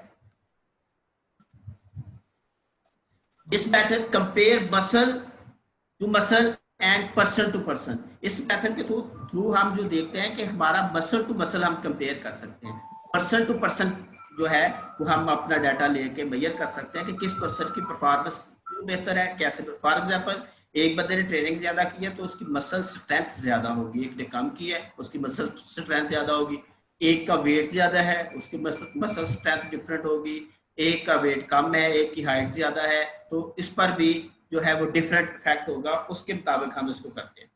measure the electrical discharge due to the muscle recruitment only quantifies the active component of the muscles, passive component do not record। अब फॉर एग्जांपल कोई इंजरी हो जाती है, हम फिजियोथेरेपिस्ट के पास जाते हैं, फिजियोथेरेपी वालों के पास भी ये चीजें होंगी, और या किसी एक्सपर्ट के पास जाते हैं, हम देखते हैं जी हमारा ये मसल काम करना शुरू हो गया कि नहीं हो गया। ये जो टूल्स हैं हम इनको यूज करके उसके मुताबिक उसकी रिकवरी में हेल्प आउट कर सकते हैं, एथलीट्स की परफॉर्मेंस पे हेल्प आउट कर सकते हैं कि ये मसल कितना एक्टिव हुआ है कि नहीं हुआ। जब फ्लेक्शन हो रही है फॉर एग्जांपल इस वेट के साथ, तो उस वक्त उसमें कितनी बाइसेप में क्या मूवमेंट थी, ट्राइसेप में क्या थी, किसमें ज्यादा फोर्स प्रोड्यूस की है। An effective way to recruit to identify the recruitment muscles for training and treatment, ये इसका जो है बेसिक इसका ऑब्जेक्टिव है और ये इसलिए यूजफुल है। Application of biomechanics, kinematics are useful for distinguishing one technique from other. एक बंदे की टेक्निक, फॉर एग्जांपल दुनिया में इतने बैट्समैन आए, इतने हॉकी प्लेयर्स आए, हर एक का स्टाइल डिफरेंट है, वो क्यों डिफरेंट है और उसका क्या फायदा है। फॉर एग्जांपल इवन आज की अगर हम क्रिकेट की बात करें तो आप देखते हैं कि जो बैटिंग स्टाइल है वो बिल्कुल भी ऑकवर्ड लगता है। जवेद मियांदाद का बड़ा ऑकवर्ड सा था, may be he is not follow the traditional coaching setup. अभी जो ऑस्ट्रेलियन बैट्समैन है स्मिथ, उसका बड़ा डिफरेंट है, तो उसके मुताबिक क्यों डिफरेंट है ये होता है। इसी तरह से हमारे यहाँ क्रिकेट हॉकी में शहबाज सीनियर है, इस पर अगर देखा जाए तो इतना डाटा उसके ऊपर विकीपीडिया में पूरे चैप्टर्स लिखे हुए हैं, और मे भी हॉकी में इतना मटेरियल किसी और प्लेयर के मतलब शायद ही हॉकी फील्ड में लिखा गया हो जितना शहबाज सीनियर के मतलब लिखा गया। तो इसकी जो 1994 में वर्ल्ड कप का सेमीफाइनल था, तो उस वक्त जब पाकिस्तान और जर्मनी का मैच हो रहा था तो कमेंटेटर थी एक फीमेल, उसने कहा कि only difference between Pakistan and German team is the Shahbaz senior, if he perform well Pakistan will definitely in the final. ये अभी भी रिकॉर्डेड है, देख लीजिएगा। तो उसमें क्या डिफरेंस था, उसमें कौन सी चीजें थी कि वो बॉडी डॉट पे इतना एक्सपर्ट था, और वो जब बॉल उसके पास आ जाती थी तो वो जो डिफेंडर थे उनको डॉज दे के किस तरह से अकेला ही बॉल को लेके डी तक को लेके चला जाता। इसी तरह से मैराडोना है, उसमें क्या एक्सपर्टीज थी, इतनी छोटी हाइट होने के बावजूद वो इतना स्किलफुल फॉरवर्ड था कि वो मूव बनाता था, उसके बाद वो उसकी टीम ने एक फाइनल और एक वर्ल्ड कप भी उसने जीता और ही वाज अ सक्सेसफुल पहले में कौन कौन सी चीजें थी। इसी तरह से हमारे यहाँ अगर उस पर रिसर्च तो होनी चाहिए थी, हुई नहीं है, फोकस नहीं है, इंडिया वालों ने कर ली। अब इंडिया का जो एक दो मूवीज बनी है मलखा सिंह पे, पाकिस्तान में Abdul Khaliq, I think he is better than the Milkha Singh. वो 400 मीटर का बेबी या लॉन्ग डिस्टेंस रेसर था, ये 100-200 का। और जब उस वक्त अब्दुल खालिक खेल रहा था, तो अभी भी विकिपीडिया पे जाके देखें या किसी और पे देखें तो अब्दुल खालिक के रिकॉर्ड हैं 200 और 100 मीटर के एशिया के। तो हमने क्या है, हमने इग्नोर कर दिया उन चीजों को। हमें हमारे जो प्रेजेंट स्टूडेंट्स हैं, हमारे जो ऑफिसर्स हैं, हमें अपने इन स्पोर्ट्स हीरो के मतलब पता नहीं है। तो हमें इनके बारे में इनकी बायोग्राफी होनी चाहिए और उनकी परफॉर्मेंस क्यों बेहतर थी उसके बारे में लिखना चाहिए, उस पर रिसर्च होनी चाहिए। इसके बाद है वन ट्रायल फ्रॉम अनदर, एक बंदे का दूसरे के, एक ट्रायल जो होता है उसमें एक बंदे की परफॉर्मेंस बेहतर होती है, दूसरे में कम की हो जाती है। One athlete from another, kinetic are useful for quickly monitor and improve performance. Kinetic है वो किस तरह से यूज हो जाती है, हमारी हम कितनी जल्दी उसकी फोर्स जो है वो मेजर कर सकते हैं और कैसे उसको इन्हांस करते हैं। EMG क्या है, quantify which muscles are coordinate और coordination pattern produce the motion. कौन सा मसल्स है जो इनिशिएट करता है और हमारी मसल फोर्स जो है वो प्रोड्यूस करता है और हमारी जो मूवमेंट जो है वो होती है।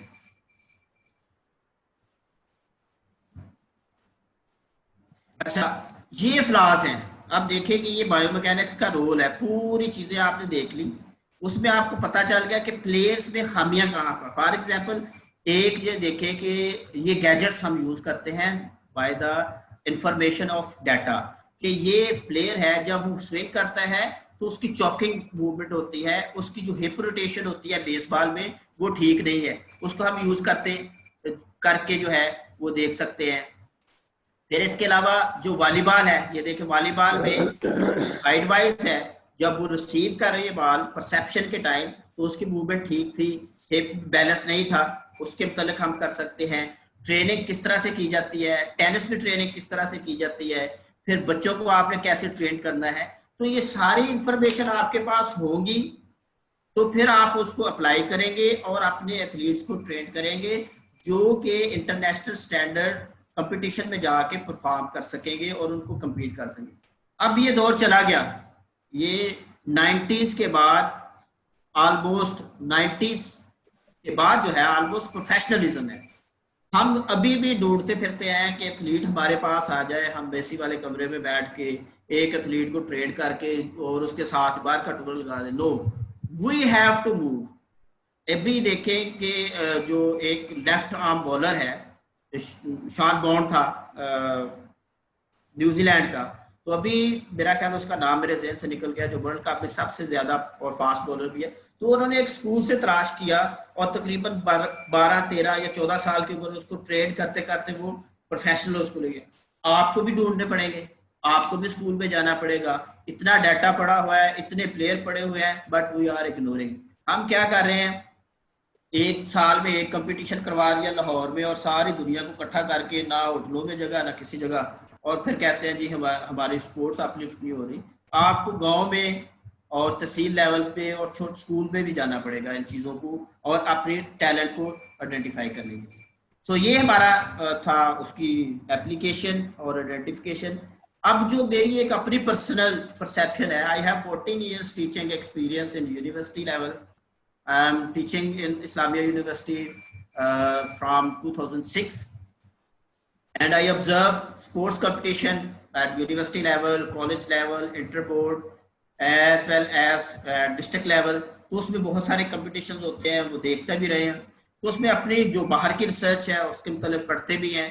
तो उससे मुतालिक जो मेरी अपनी पर्सनल ओपिनियन है, मैं समझता हूँ कि अगर इनको ये चीज़ें जो अगर की जाए तो हमारा जो स्पोर्ट्स का स्टैंडर्ड है वो बेहतर हो सकता है। हम अपने एथलीट्स प्रिपेयर कर सकते हैं, आइडेंटिफाई कर सकते हैं, जो कि इंटरनेशनल कंपटीशन में जो पाकिस्तान के बाहर जो कंपटीशन छोटे है वो सेफ गेम है, वहां पर जाके पार्टिसिपेट करें और हमारे लिए कोई मेडल और परफॉर्मेंस जो बेहतर कर सके। तो ये चीज़ें हैं, अगर कोई इसको देख रहा है या करे तो मेरा ख्याल है कि इंशाल्लाह ताला कोई इम्प्लीमेंटेशन होगी। I hope for the best, because हमारे यहाँ ये कोई फला नहीं है। कोई बंदा आके कहता जी पॉलिसी चेंज कर दे, ये कर दे, ये बिल्कुल ही गलत है। हमारे यहाँ हर तरह का सेटअप मौजूद है, मगर उसमें प्रॉब्लम ये है कि हम उस सेटअप को यूटिलाइज नहीं कर रहे। आप देख लें स्कूल में फिजिकल एजुकेशन टीचर्स हैं, एक तहसील में 2-3 एयू फिजिकल एजुकेशन है जो कि उनके ऊपर है, फिर हर तहसील में एक स्पोर्ट्स ऑफिसर है, हर जो हमारे यहाँ 9 एजुकेशन बोर्ड है वहाँ पर डायरेक्टर स्पोर्ट्स हैं, हर कॉलेज में एक फिजिकल एजुकेशन का लेक्चरर और असिस्टेंट प्रोफेसर बैठा हुआ है, और इसके अलावा कोचेस भी हैं, और हमारे यहाँ इक्विपमेंट्स भी हैं, हर चीज़ है। मगर क्यों नहीं हो रहा? क्योंकि हमें प्रॉपर जो है वो उसके मतलब उस तरफ लेके नहीं जाया जा रहा। उन चीज़ों को जो दुनिया यूज़ कर रही है हम उनको नहीं कर रहे, हम अभी भी पुराने वक्तों के मुताबिक चल रहे हैं।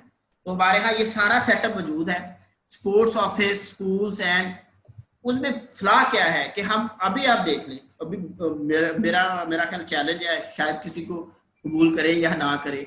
अभी आपने पिछले गवर्नमेंट में यूथ स्पोर्ट्स करवाई थी, उसमें मेरा ख्याल है शायद ही, अल्लाह ना करे, हो सकता है हो, अच्छी बात अगर हो, मुझे नहीं पता कि जिन लोगों के मेडल्स थे एथलेटिक्स के, बाकी टीम को आप छोड़ दें, कि एथलेटिक्स में उनका रिकॉर्ड किसी के पास नहीं होगा।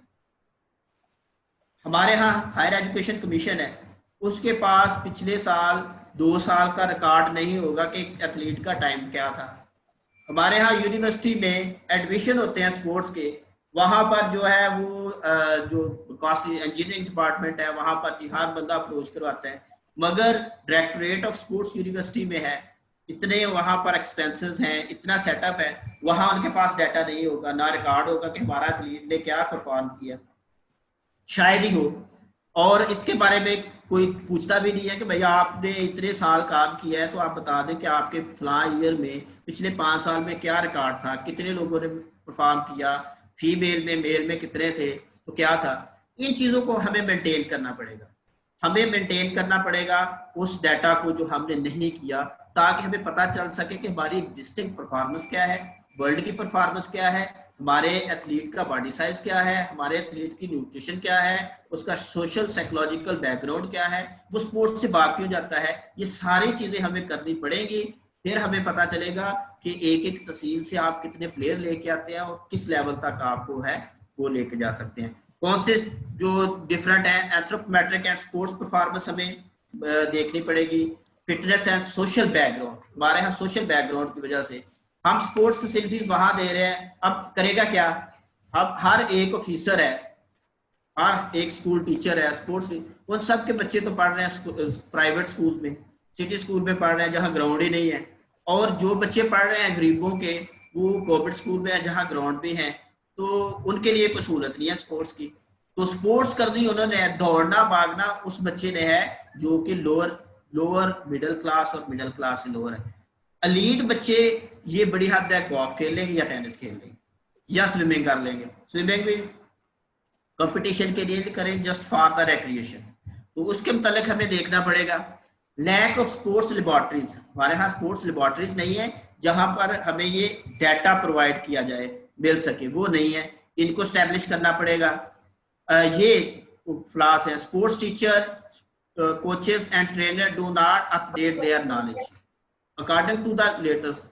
हमने बड़ी हद तक कोशिश कर दी है, होती है 4-5 साल पाकिस्तान स्पोर्ट्स बोर्ड ने जी एक दो गोरा बुला के उसको 5 साल लोगों की ट्रेनिंग करवा दी, पैसा पूसा गया, बाकी ट्रेनिंग भी गया। Lack of coordination among sports teachers and sports officer, ये मेन की पॉइंट है। हमारे यहाँ स्पोर्ट्स जो टीचर्स हैं जो हमारे स्कूलों में हैं और जो हमारे स्पोर्ट्स ऑफिसर्स हैं उनके साथ बहुत कम कोलैबोरेशन है। एक एक स्कूल का डाटा हर किसी के पास होना चाहिए, लैपटॉप है, कंप्यूटर्स हैं, मोबाइल फोन हैं, हर किसी के पास ये चीजें हैं। इनसिक्योर फ्यूचर ऑफ स्पोर्ट्समैन, अब हमारे यहाँ स्पोर्ट्समैन का फ्यूचर इनसिक्योर है। अब कोई भी बच्चा, एक जो माँ है जो जीजी खान में रहीम यार खान में, वो अपने बच्चे को मदरसे में भेज देगी, कोई बात नहीं, हिफज करके वो एक मस्जिद में तो जाके अपनी रोजी रोटी कमा लेगा, स्पोर्ट्स में नहीं भेजेगी क्योंकि उसका फ्यूचर ही नहीं है। इतनी जान लगाता है बच्चा, तो अभी तक हम जो है वो 20 रुपए की गडेरियों के साथ उसको 100 मीटर का कंपटीशन लड़वा रहे हैं, तो वो तो नहीं होगा ऐसी चीज़ों को। उनका फाइनेंशियल जो है उसको सॉल्व करना पड़ेगा, उनके पेरेंट्स को सेटिस्फाई करना पड़ेगा, उनका फ्यूचर सिक्योर करना पड़ेगा, then we can uplift sports standard. अच्छा, ये एक थोड़ा सा स्टैटिस्टिक कल जो प्रिपरेशन के दौरान मैंने देखी, फील्ड हॉकी में देख लें 19, अभी ये देखें कि 1960 से लेकर हम जो है वो 90, ये हमारे ओलंपिक्स मेडल्स हैं जो 60, 68 है, 84 है, फिर इसके अलावा 71, 78, 82, 94 ये हमारे हॉकी वर्ल्ड कप। अभी भी Pakistan is a leading world cup winner in the world in field hockey. फिर है इसके अलावा एशियन गेम्स में देखें कि कितने 1958 से 90 तक हमने 9 गोल्ड मेडल जीते हैं एशियन गेम्स में। फिर आ गया सिल्वर मेडल की आगे पोजीशन है, फिर एशियन। अच्छा, ये जो डाटा है वो हमारा डाटा है तकरीबन 2000 से पहले का और 2000 के बाद का। ये जो स्टैटिस्टिक है, जो एक व्हाइट लाइन नजर आ रही है, ये 2000 से पहले की हमारी परफॉर्मेंस है और 2000 के बाद की हमारी परफॉर्मेंस है। मे भी एथलेटिक्स में कोई मिसिंग हो, मगर हमारा जो हम कहते हैं कि हमारा कभी ये इम्प्रूव नहीं हुआ था, ट्रेंड नहीं था, स्पोर्ट्स का ट्रेंड था, प्लेयर आ रहे थे, मगर अब खत्म हो गया है। अब ये देखें कि क्या है वो, बस ये एशियन गेम्स में हमने सिल्वर, एक गोल्ड लिया था 2010 में सिल्वर, और ये देखें ये पोजीशन है। अभी ये रिसेंटली एक जो एथलीट्स है, या एक आधा कोई और होगा, ये सारे के सारे ये थोड़ी बहुत चीजें जो हैं वो जो मुझे नजर आई, जो मैंने जो इतने टाइम में कर सकता था वो किया है। इससे डिफरेंट स्टैटिस्टिक्स से हमारी परफॉर्मेंस जो है अब डिक्लाइन की तरफ है, according to the statistics and according to the data.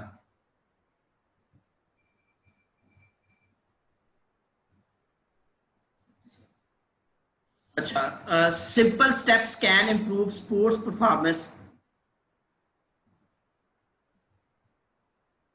at national and international level games in, according to my opinion, 3 to 5 years. Sports officers and sports teachers should maintain record of athletes from tehsil and district level, age 10, under 10, under 16, under 20 and adults. Under 10 और under 16 आपको वो होंगे कि आप future में उन players को follow up करते हुए ट्रेन करवा सकें। अब ये देखेंगे कि कुछ हमारे दोस्त कहेंगे ये अंडर 10 क्यों है। बहुत सारी रिसर्च जो है अमेरिका में मैंने देखी है कि वो यूथ स्पोर्ट्स के नाम से 7 to 8 ईयर की बेसबॉल की टीमें वो उनकी रीजन की होती हैं और उनके नेशनल लेवल के कंपटीशन होते हैं, उन्हीं प्लेयर्स को वो आगे लेके जाते हैं। अब हमारे यहाँ क्या होता है कि हम 20 साल में तो एक प्लेयर को सिलेक्ट करते हैं और उसको ट्रेन करवाते हैं 2-4 साल में, जबकि जो यूरोप में एक एथलीट होता है वो तकरीबन अंडर 16 जो है उससे पहले उसको सिलेक्ट करते हैं, उसको 10 साल ट्रेन करने के बाद फिर वो लेके आते हैं। एक बंदे की जो टेक्निकल होती है, टेक्निकल स्किल डेवलप हो चुकी है, टेक्निकल या गेम स्किल्स होती है या गेम सेंस होती है, वो 10 साल का एक्सपीरियंस होता है। हमारे एथलीट का 2 साल का भी नहीं होता। तो वो जो टेक्निकल हमारे यहाँ जो देखे, बहुत सारे ऑस्ट्रेलिया के, पाकिस्तान के हॉकी और cricket matches neck to neck जाते हैं, मगर जहां पर साइकोलॉजिकल और टेक्निकल पोजीशन आती है तो हमारी टीम जो है वो बहुत सारे जीते हुए मैच हार जाती है, क्योंकि हम मेंटली स्ट्रांग नहीं होते। इसलिए ये चीजें इंपॉर्टेंट होती है कि आप इन चीजों को डाटा कलेक्ट करें, उनको टेक्निकल और टीम सेंस, गेम सेंस के हिसाब से ट्रेनिंग करवाएं। ये आपको अंडर 10 और अंडर 16 जो है वो ये देगा। अडल्ट प्लेयर्स को आप ट्रेन करवा के जो रिसेंटली 2-3 साल में आप कंपटीशन में लेके आएंगे। डाटा कौन सा आपने कलेक्ट करना है, एंथ्रोपोमेट्रिक करनी है, उनकी बॉडी साइजिंग क्या है, उन पे कौन सी न्यूट्रिशन है, परफॉर्मेंस इन गेम्स है, फिटनेस एंड सोशियो इकोनॉमिक्स कि उनकी गेम की परफॉर्मेंस क्या है। अभी देखिए ना, मैंने अभी एक डिस्कस किया है कि हमारी यूनिवर्सिटी, हायर एजुकेशन कमीशन, हमारे बोर्ड्स, 9 बोर्ड्स हैं, इनके पास पिछले 5 साल का मेरे ख्याल के मुताबिक, according to my opinion, athletics में डाटा मेंटेन करना कोई मुश्किल काम नहीं है। 100 मीटर का रिकॉर्ड नहीं होगा कि उनकी बोर्ड में किसका रिकॉर्ड था। फिर इसके अलावा जो है एथलेटिक्स में अगर किसी ने जैवलिन थ्रो किया तो कितने डिस्टेंस पे किया, उसको मेडल्स दिए, ये रिकॉर्ड नहीं है हमारे पास, ये मेंटेन करना पड़ेगा। उनका फिटनेस लेवल क्या है ये आपको करना पड़ेगा, और उनका सोशियो इकोनॉमिक बैकग्राउंड क्या है, क्या क्यों क्या रीजन है कि वो छोड़ रहे हैं। Arrange training camps by coaches and sports teacher at tehsil level and district level, if possible give additional benefit to them. हमारे यहाँ प्लेयर को या करके आप कोई बच्चे हैं, आप कहते हैं जी एक बच्चा बिहार के रिपोर्ट एरिया में है, उसके पेरेंट्स कैसे लो करेंगे, 100 में से एक होगा, कहेंगे भावलपुर में जाकर ट्रेन करें। तो इसलिए आपको उनके जो डोर जो हाउस है, जो नियरेस्ट प्लेस है, तहसील है, वहां पर उनको जो है आपने प्रोवाइड करनी है स्पोर्ट्स ट्रेनिंग फैसिलिटीज, ताकि वो, और उनको जो ट्रेनिंग करवा रहे हो उनको आप थोड़ा सा फाइनेंशियल बेनिफिट दें ताकि वो करवा सके। हमारे यहाँ स्पोर्ट्स टीचर है, वो एडिशनल टाइम में तो कोई और जॉब नहीं कर रहे ना आफ्टर स्कूल, तो उनको दिया जाए कुछ ना कुछ बेनिफिट, और कोचेस को अटैच किया जाए। Start handsome scholarship only genuine sports students. हमारे यहाँ क्या हो रहा है, हर यूनिवर्सिटी में, पंजाब यूनिवर्सिटी है और बहुत सारी यूनिवर्सिटी, हर यूनिवर्सिटी में स्पोर्ट्स बेस्ड एडमिशन होते हैं। स्पोर्ट्स बेस्ड एडमिशन में इशू क्या चल रहा है, वो कर रहे हैं जी इंजीनियरिंग हो गया, कंप्यूटर साइंस हो गया, एमबीए हो गया, वहाँ बड़ा कंपटीशन होता है, वो जेन्युइन एथलीट होते ही नहीं है, उनका एडमिशन हो जाता है और एडमिशन के बाद वो प्लेयर गैप। नुकसान क्या होता है, एजुकेशन इंस्टीट्यूट को कई यूनिवर्सिटीज में उनकी फीस वेव की जाती है और हमारा जो एथलीट होता है वो बेचारा उधर रह जाता है। हमारे यहाँ ये होना चाहिए कि ये जो स्कॉलरशिप है ये पंजाब स्पोर्ट्स बोर्ड उनको प्रोवाइड करे और पहले देखे कि ये एथलीट की एज क्या है, इसकी परफॉर्मेंस क्या है, उसके हिसाब से दे, और रिस्ट्रिक्शन लगा दे कि जो प्लेयर नेशनल और इंटरनेशनल लेवल का ना हो उसको admission on the basis of sports ना दिया जाए। अगर कोई एडमिशन दे कोई भी स्पोर्ट्स ऑफिसर किसी यूनिवर्सिटी में या कोई उसको scholarship, he should be punished, क्योंकि प्लेयर का हक मारा जा रहा है, जिसकी वजह से हमारे यहाँ प्लेयर जो है उसको किसी भी जगह कोई फाइनेंशियल बेनिफिट नहीं होता। प्लेयर अपना बहुत टाइम जाया करते हैं इन चीजों में। Start don't waste money in the name of youth sports festival where output is zero. पिछले एक दफा हुआ था स्पोर्ट्स कंपटीशन, इतने पैसे जाए हुए, आउटपुट कोई भी नहीं, ना कोई आपको प्लेयर मिला, बस आपने जो दोपहर में लोगों को इकट्ठा करके कार्ड ही उठाए थे। तो इस तरह की नहीं, स्पोर्ट्स कंपटीशन आप करवाएं। Conduct inter-division sports competition annually by hosting all division turn by turn. Competition हो पंजाब स्पोर्ट्स लेवल के, वो हर जगह पे हो।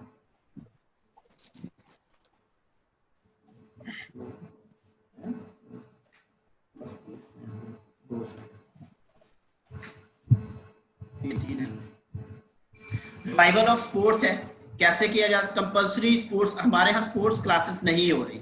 अब ये देखेंगे दुनिया में जो हमारे यहाँ अडल्ट पॉपुलेशन है, यूथ, वो तकरीबन 30% से ज्यादा है और हम इनके लिए कोई फैसिलिटीज नहीं है, जिसमें हमारा जो टैलेंट है वो डिस्पर्स हो रहा है। अब स्पोर्ट्स क्लासेस स्कूलों में खत्म हो गए, ये कंपल्सरी होनी चाहिए, कंपल्शन। स्पोर्ट्स टीचर की सीट्स हैं वो जो है वो फिल होनी चाहिए। स्पोर्ट्स टीचर की सीटें जो है वो प्राइमरी स्कूल लेवल पर जानी चाहिए, जो कि नहीं है। फिर रीओपन स्कूल ग्राउंड्स। अब देखिए एपीएस के इंसिडेंट के बाद हमारे यहाँ बड़ी बड़ी दीवारें बन गई हैं और स्कूलों के ग्राउंड जो है वो हमारे स्पोर्ट्समैन के लिए, प्लेयर्स के लिए हर सतह पे बंद है, वो ओपन होने चाहिए ताकि स्पोर्ट्समैन जो है वो पार्टिसिपेट खेल सके, आपके कोई ना कोई किसी लेवल पर जा सके। Tehsil sports officer should provide sports equipment and conduct sports competition all school, स्कूलों में करवाए। Start sports scholarship for from school level, ये होना चाहिए। इसके बाद है जी वर्कशॉप। अब हमारे यहाँ जो वर्कशॉप्स हैं वो इस तरह से होने चाहिए कि ताकि आप डाटा मेंटेन कर सकें। सोशियो इकोनॉमिक बैकग्राउंड का डाटा जो मैंने पहले डिस्कस किया, अंडर 19, अंडर 16 और अंडर 20 जो है उनका डाटा जो कलेक्ट किया जा सके।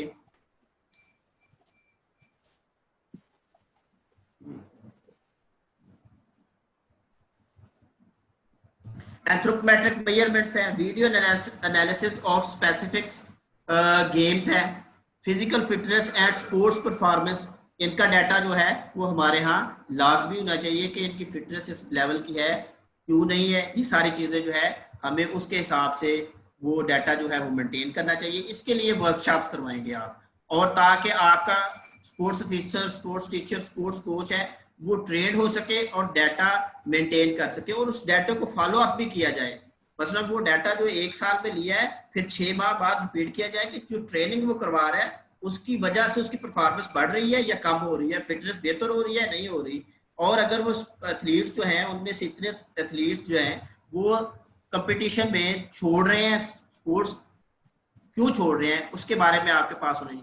The collection of data will be repeated every 6 months or annually to follow up the performance of athletes, coaches, performance of sports teacher and effectiveness of training। ये चीजें, इन चीजों को जो है वो आप मेंटेन करवाएंगे ताकि आपको पता चल सके कि हमारा जो परफॉर्मेंस बढ़ रही है या कम हो रही है, ये प्लेयर्स किधर डिस्पर्स हो रहे हैं। ये स्पोर्ट्स बायोमैकेनिक्स लैब है, सजेशन है, बहुत सारे एडवांस कंट्री में उनके डिविजनल लेवल पे है। अभी मैं आपको जो बताता हूँ कि बहुत सारे जो यूनिवर्सिटीज़ के टीचर्स होते हैं उनके साथ मिलके, इवन मलेशिया में मेरे सुपरवाइजर थे, उन्होंने जो है वो कॉल किया और उन्होंने 2 साल के साथ 2 साल अपने स्पोर्ट्स जो उनका जो प्रोविंशियल हेडक्वार्टर था इको में उसके साथ वो अटैच रहे, और 2 साल तक उनका स्टैंडर्ड और जो उनकी जो चीज़ें थी उनको ट्रेन करवाने के बाद वो दोबारा यूनिवर्सिटी में आए। तो इस तरह से स्पोर्ट्स लैब एस्टैब्लिश होनी चाहिए। गवर्नमेंट एम्प्लॉइज है, चाहे वो यूनिवर्सिटीज में है चाहे किसी भी जगह पे है, he should be committed and he should be work at where level if the government desires. अब रोल ऑफ बायोमैकेनिक्स क्या है? फॉर प्रोफाइलिंग ऑफ एथलीट्स है, to analyzing the anthropometric data है, 2D and 3D video analysis है, और physical fitness data. ये सारा data जो है हम उसके थ्रू कलेक्ट कर सकते हैं। Follow up the performance of athlete annually and biannually. A training program should start for teachers through the establishment of sports biomechanics lab and sports officers for data collection. Thank you very much.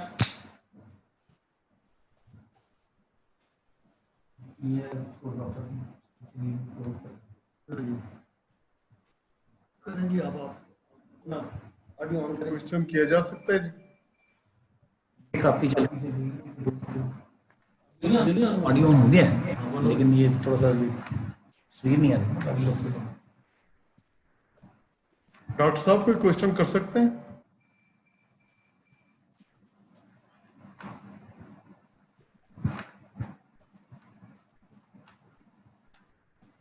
जी अभी आप सब दोस्तों ने, आवाज आ रही है जी मेरी सबको? जी जी आ रही है। फिलहाल तो आ रही है। जी सर आ रही है। जी सर आ रही है। आ रही है। जी राणा साहब अनम्यूट क्वेश्चन करने कर पड़ेंगे सकते सब। हैं?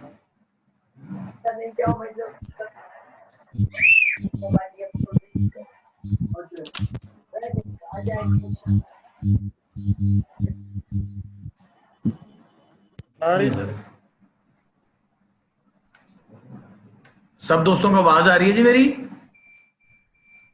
जी आ रही है। आ रही है। यस सर आ रही है। बिल्कुल क्लियर आ रही है। क्लियर आ रही है। नहीं आ रही है। भाई अनम्यूट कर। नहीं मेरा ऑन है।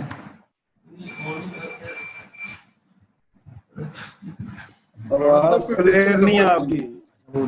राणा साहब कोई क्वेश्चन कर सकते हैं? नहीं ये जो ऑन नहीं है। नहीं सबको मेरी आवाज आ रही है जी? यहाँ पे आ रही है। जी जी आ रही है, हमें आ रही है। राणा साहब जी जी जी क्वेश्चन कर सकते हैं? अभी आप डॉक्टर ज़ियाउल हक साहब को सुन रहे थे, उन्होंने बायोमैकेनिक्स के ऊपर आपको बहुत डिटेल्ड सारी इंफॉर्मेशन देने की कोशिश की है, लेकिन मैं भी चूंकि बिल्कुल अभी एक लिसनर के तौर पे यहाँ पे प्रेजेंट था, तो मुझे लगा वो ये था कि ये एक इतना वास्ट फील्ड है कि आप एक सेशन में इसको नहीं कर सकते हो, लेकिन फिर भी बहुत ज्यादा इंफॉर्मेटिव। फिर सबसे बड़ी बात ये कि डॉक्टर साहब ने जो एंड पे अपनी कंक्लूजन्स उन्होंने बताई और रिवाइवल ऑफ स्पोर्ट्स बताई और जो हमारी चीजें लैग कर इतनी 100% बताई थी कि मुझे लगा कि शायद डॉक्टर साहब खुद भी कभी स्पोर्ट्समैन भी रहे होंगे, क्योंकि बीइंग अ स्पोर्ट्समैन हम इन चीजों को हाईलाइट करते रहते हैं। तो लेकिन ये बहुत ज्यादा जी, तो इस तरह से ये भी आपने सारा सुना। मैं इसमें आप सब लोग प्लीज क्वेश्चंस जो भी को करना चाहता है वो कीजिएगा जो इससे रेलेवेंट हो और जिसका कोई फायदा हो। तो थोड़ा मतलब वो उसको, क्योंकि ये आपको बेसिक इंफॉर्मेशन प्रोवाइड की गई है, तो इसमें बहस वाली वो प्लीज क्वेश्चंस ना डालिएगा। तो अभी डॉक्टर साहब आपके सेशन के लिए मौजूद है, अगर कोई दोस्त क्वेश्चन करना चाहता हो तो करे 1 by 1। अस्सलाम वालेकुम जी अस्सलाम वालेकुम डॉक्टर साहब। स्टार्ट कर लो। अस्सलाम वालेकुम सर। डॉक्टर साहब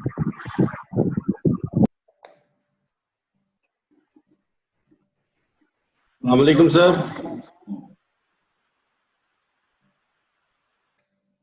डॉक्टर साहब अस्सलाम वालेकुम। वालेकुम अस्सलाम। डॉक्टर साहब एक क्वेश्चन करने थे मैंने 2 आपसे। जी पूछे सर। एक तो मुझे पूछना था, पोस्चरल प्रॉब्लम किस एज तक ठीक किए जा सकते हैं? दूसरा सर, खिलाड़ी ट्रेनिंग के दौरान तो बहुत अच्छा रिकॉर्ड तक कर रहा होता है, कंपटीशन में जाके खिलाड़ी 0 हो जाता है, जो वेरिएशन आती है उसकी परफॉर्मेंस में, उसकी रीजन क्या है, उसको दूर कैसे किया जा सकता है? Thank you sir. जो पहला सवाल आपने किया वो मुझसे रेलिवेंट नहीं है। पोस्चरल प्रॉब्लम जो है वो आप तो फिजियोथेरेपिस्ट से करें। ये क्लिनिकल बायोमेकेनिक्स है। ठीक है सर।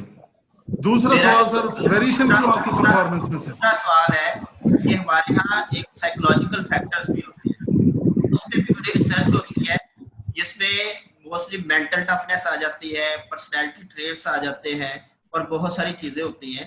तो उसके ऊपर भी जो है हमारे यहाँ साइकोलॉजिस्ट जो होते हैं, जो स्पोर्ट्स साइकोलॉजी है वो पढ़ाई जाती है, उनको भी उसके थ्रू ट्रीट किया जा सकता है। जब हमारा एथलीट जो है वो इंटरनेशनल लेवल पे जाएगा तो नफ्सियाती तौर पर भी उसका इफेक्ट होगा, और जो साइकोलॉजिकल फैक्टर होता है, जो आपकी जो हमारी जो ह्यूमन मूवमेंट होती है उस पर डेफिनेटली इफेक्ट करता है। तो ये एक उसका रीजन है। मोटिवेशनल जो चीजें होती है वो भी इंटरनेशनल लेवल में आप उनको मोटिवेट किस तरह करेंगे, मेंटली कैसे प्रिपेयर करेंगे, तो वो स्पोर्ट्स साइकोलॉजी से एक रिलेटेड टर्म है। तो ये तो सिर्फ मैंने जो यहाँ लेक्चर दिया है वो मेरा जो एरिया ऑफ रिसर्च है और एरिया ऑफ स्टडी है वो स्पोर्ट्स बायोमैकेनिक्स है। स्पोर्ट्स साइकोलॉजी बहुत बड़ी डिफरेंट है। अस्सलाम वालेकुम sir. Sir I have a question. जी जी अस्सलाम वालेकुम सर। अच्छा please sir I have a question sir. अभी आप सब लोगों से ये रिक्वेस्ट है कि जो भी क्वेश्चन करे वो पहले अपने आप को इंट्रोड्यूस करवा दे प्लीज। अस्सलाम वालेकुम सर।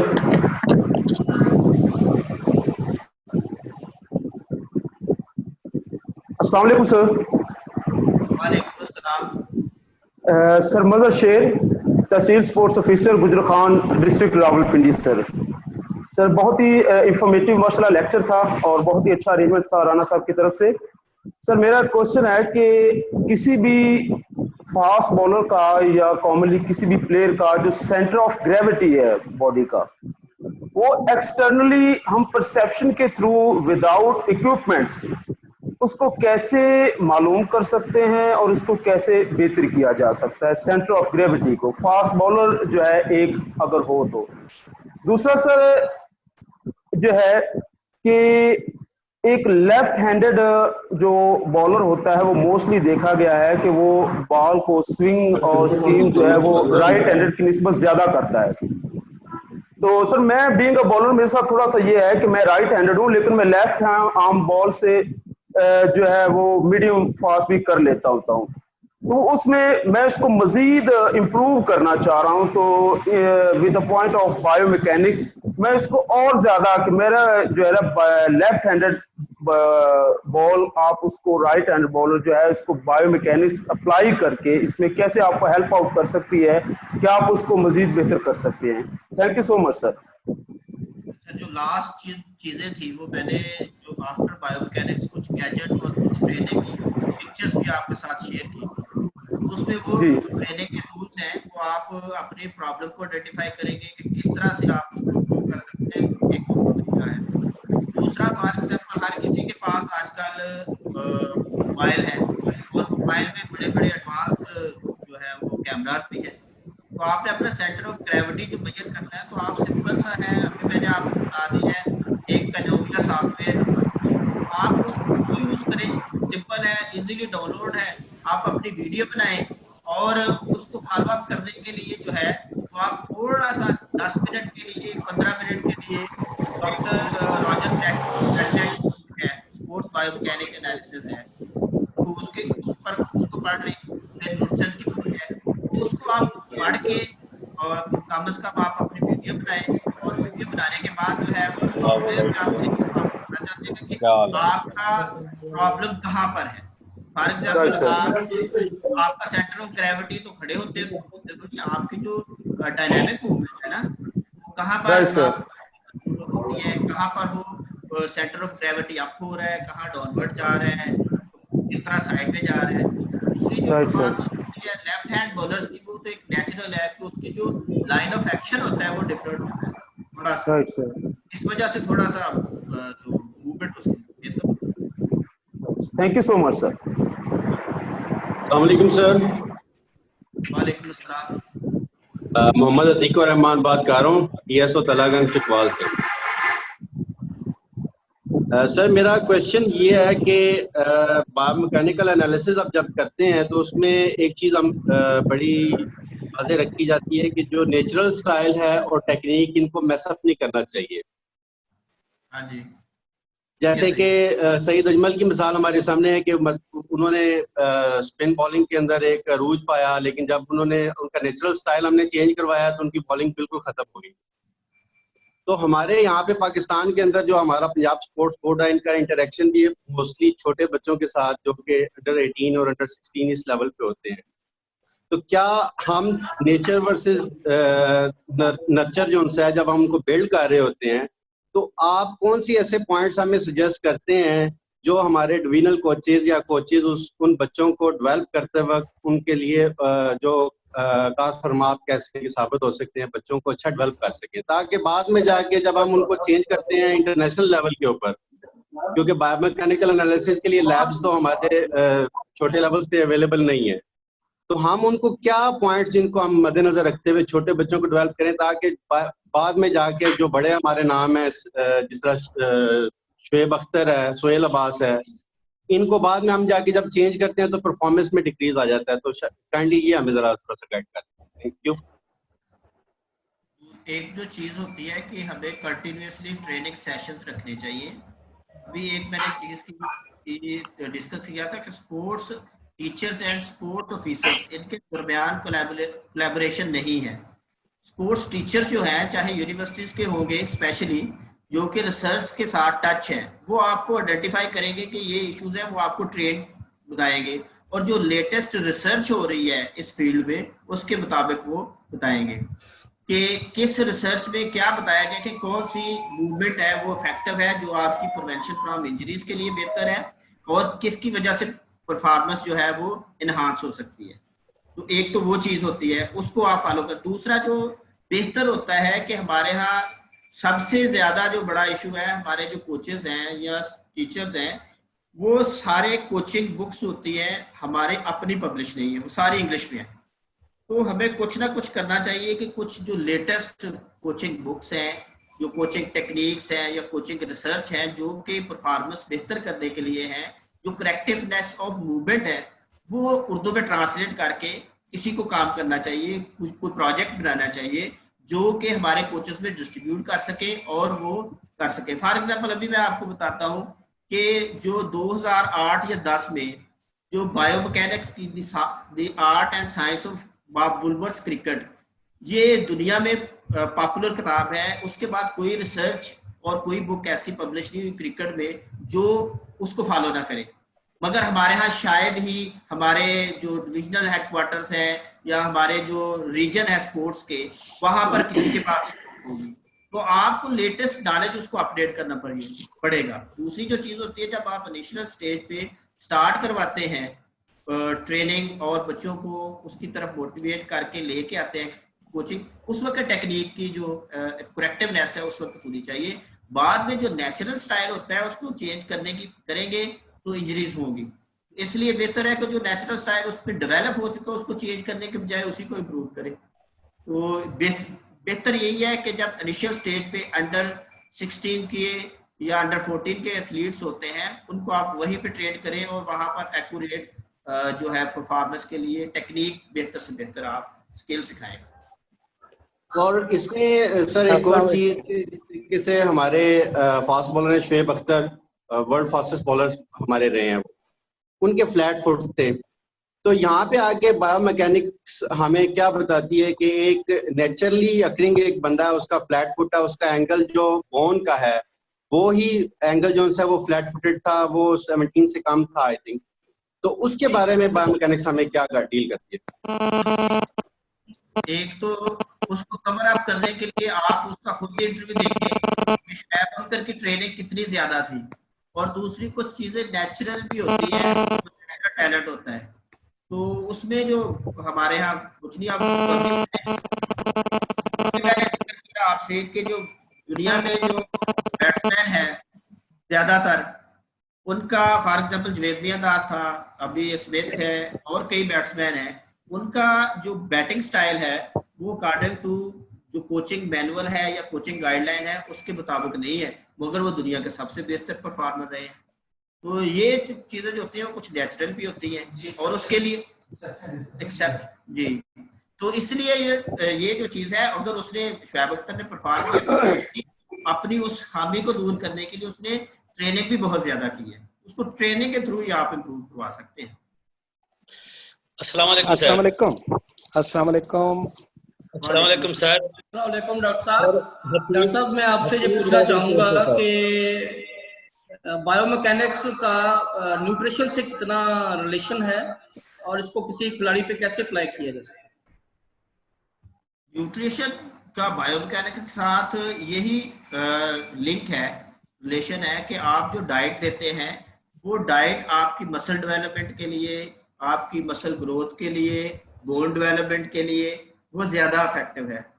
तो वो कौन सी आप डाइट देंगे जिसकी वजह से उसकी मस्कुलर डेवलपमेंट हो सके और कौन सी ट्रेनिंग करवाएंगे, ये चीजें आपने उसको देखना पड़ता है। आप अस्सलाम सर। वालेकुम अस्सलाम सर, मोहम्मद मसूद, टीएसओ कोटदू। जी जी। अच्छा सर, मेरा ये क्वेश्चन है कि हम जब एथलीट्स वगैरह होते हैं वो जब कोई गेम कर रहे हैं या कोई कंपटीशन खेल रहे हैं तो शुरू में उनका पोस्चर, उनका जो है ना लेकिन जिन्हीं वो सकते हैं और मतलब कि हड्डी आ जाती है तो वो उनका चेंज हो जाता है, स्ट्रक्चर भी चेंज हो जाता है, उनका स्टाइल भी चेंज हो जाता है। तो ये क्या इसमें कौन सी चीजें लगती है कि वो ये तब्दीली जो है इसको कंट्रोल किया जाए, तो शुरू से लेकर आखिर तक वो अपने जो पोस्टर को स्टाइल को चेंज आता है? ये डिस्टॉर्शन हुई है, आपकी बात की कोई समझ नहीं आई। सर अभी मुझे बात है। अस्सलाम वालेकुम। आपका माइक ठीक नहीं है, आप अपना माइक ठीक करें फिर बाद में समझ आएगी, मुझे भी समझ ही नहीं आई। अस्सलाम वालेकुम। Sir Hafeez DS Rajanpur. Sir सबसे पहले तो आपको मुबारकबाद, क्योंकि हमारी मुलाकात नहीं हो सकी PhD करने की सर। दूसरा सर मेरा सवाल नहीं है, मेरी एक तजावीज़ है। जैसे आपने इसी में एक कहा है कि अपने जो लोकल एरियाज में लेजेंड्स प्लेयर हैं, लाइक जैसे भावलपुर में मुतीउल्लाह खां है, समीउल्लाह कलीमुल्लाह, इन पे अगर ये हर डिस्ट्रिक्ट से डाटा कलेक्ट कर लिया जाए, और क्योंकि स्पोर्ट्स डिपार्टमेंट तो रिसर्च नहीं करवाता, यूनिवर्सिटीज कराती हैं, और जैसे सर आप जानते हैं इन सब चीज़ों को, अगर ये डाटा आपके पास मौजूद है कि कौन से इलाके में कौन कौन से प्लेयर हैं जिन्होंने कोई मेडल लिए हुए हैं या उनका कोई लैंडमार्क कारकर्दगी है, तो अगर वो उस पे अगर रिसर्च और थीसिस किया जाए तो ये बहुत बेहतर होगा सर। यही मेरा सर एक तजवीज़ थी।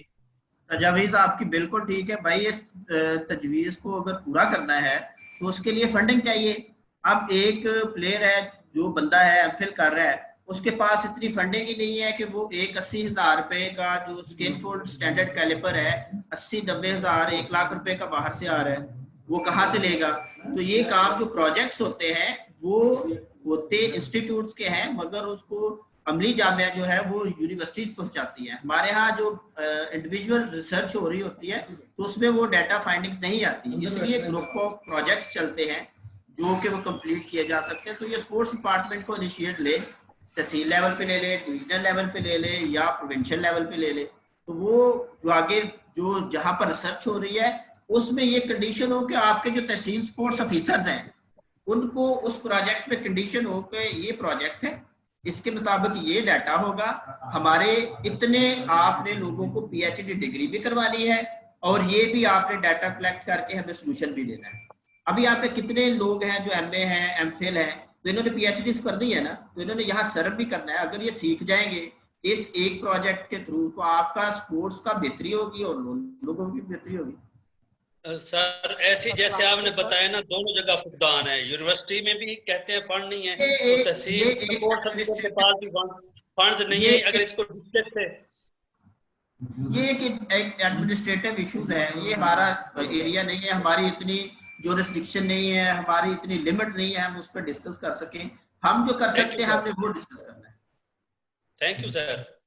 अस्सलाम वालेकुम सर। वालेकुम अस्सलाम वालेकुम सर। सर मोहम्मद, अच्छा प्लीज जरा मेरी बात सुनिएगा। डॉक्टर साहब मुकर्रर हैं, उन्होंने माशाल्लाह बहुत अच्छा लेक्चर दिया, अब आपके सवालों के जवाब भी दे रहे हैं। वो तजावीज़ का फोरम नहीं है, तो मेरे भाई की तजावीज़ हैं वो सारे डीसी साहब को, हमारे सेक्रेटरी साहब को, अभी डीसी साहब तशरीफ लाएंगे तो उनको दे सकते हैं। तो अभी आप सिर्फ इसके रेलेवेंट जो क्वेश्चन है, मैंने पहले भी रिक्वेस्ट किया था, वो रेलेवेंट क्वेश्चन कर लें, ताकि वो मतलब आप अगर डॉक्टर साहब को तजवीज़ देंगे तो वो आपको उसका हल तो बता सकेंगे, लेकिन वो प्रॉपर फोरम नहीं है, तो इसलिए जरा उसको इग्नोर किया जाए। कोई अगर क्वेश्चन है तो प्लीज करें। राना साहब, मैंने जो क्वेश्चन किया था यूनिवर्सिटी, क्योंकि डॉक्टर साहब यूनिवर्सिटी से रिलेटेड है, हमने कहा जो जो इलाके में कोई अच्छा प्लेयर है उसका डाटा हो इनके पास, जो न्यू कमर है वो इस पे वर्क कर ले, इसमें तो ऐसी इससे रिलेटेड वाली बात ही नहीं है। साहब अगर आपका पर्सनल मैटर है तो आप आ जाएं, आपको उनसे ज्यादा डिस्कस कर लें, ये आपकी मुलाकात करा देंगे। ये जो सेशन है इसको प्लीज चलने दें। Thank you. अस्सलाम वालेकुम sorry sir, and the question ही करेंगे जी। अस्सलाम वालेकुम सर। अस्सलाम वालेकुम सर। मैं वसीम रीजनल कोच साहिवाल जी। साहिवाल बोले। मेरा सर से क्वेश्चन ये है कि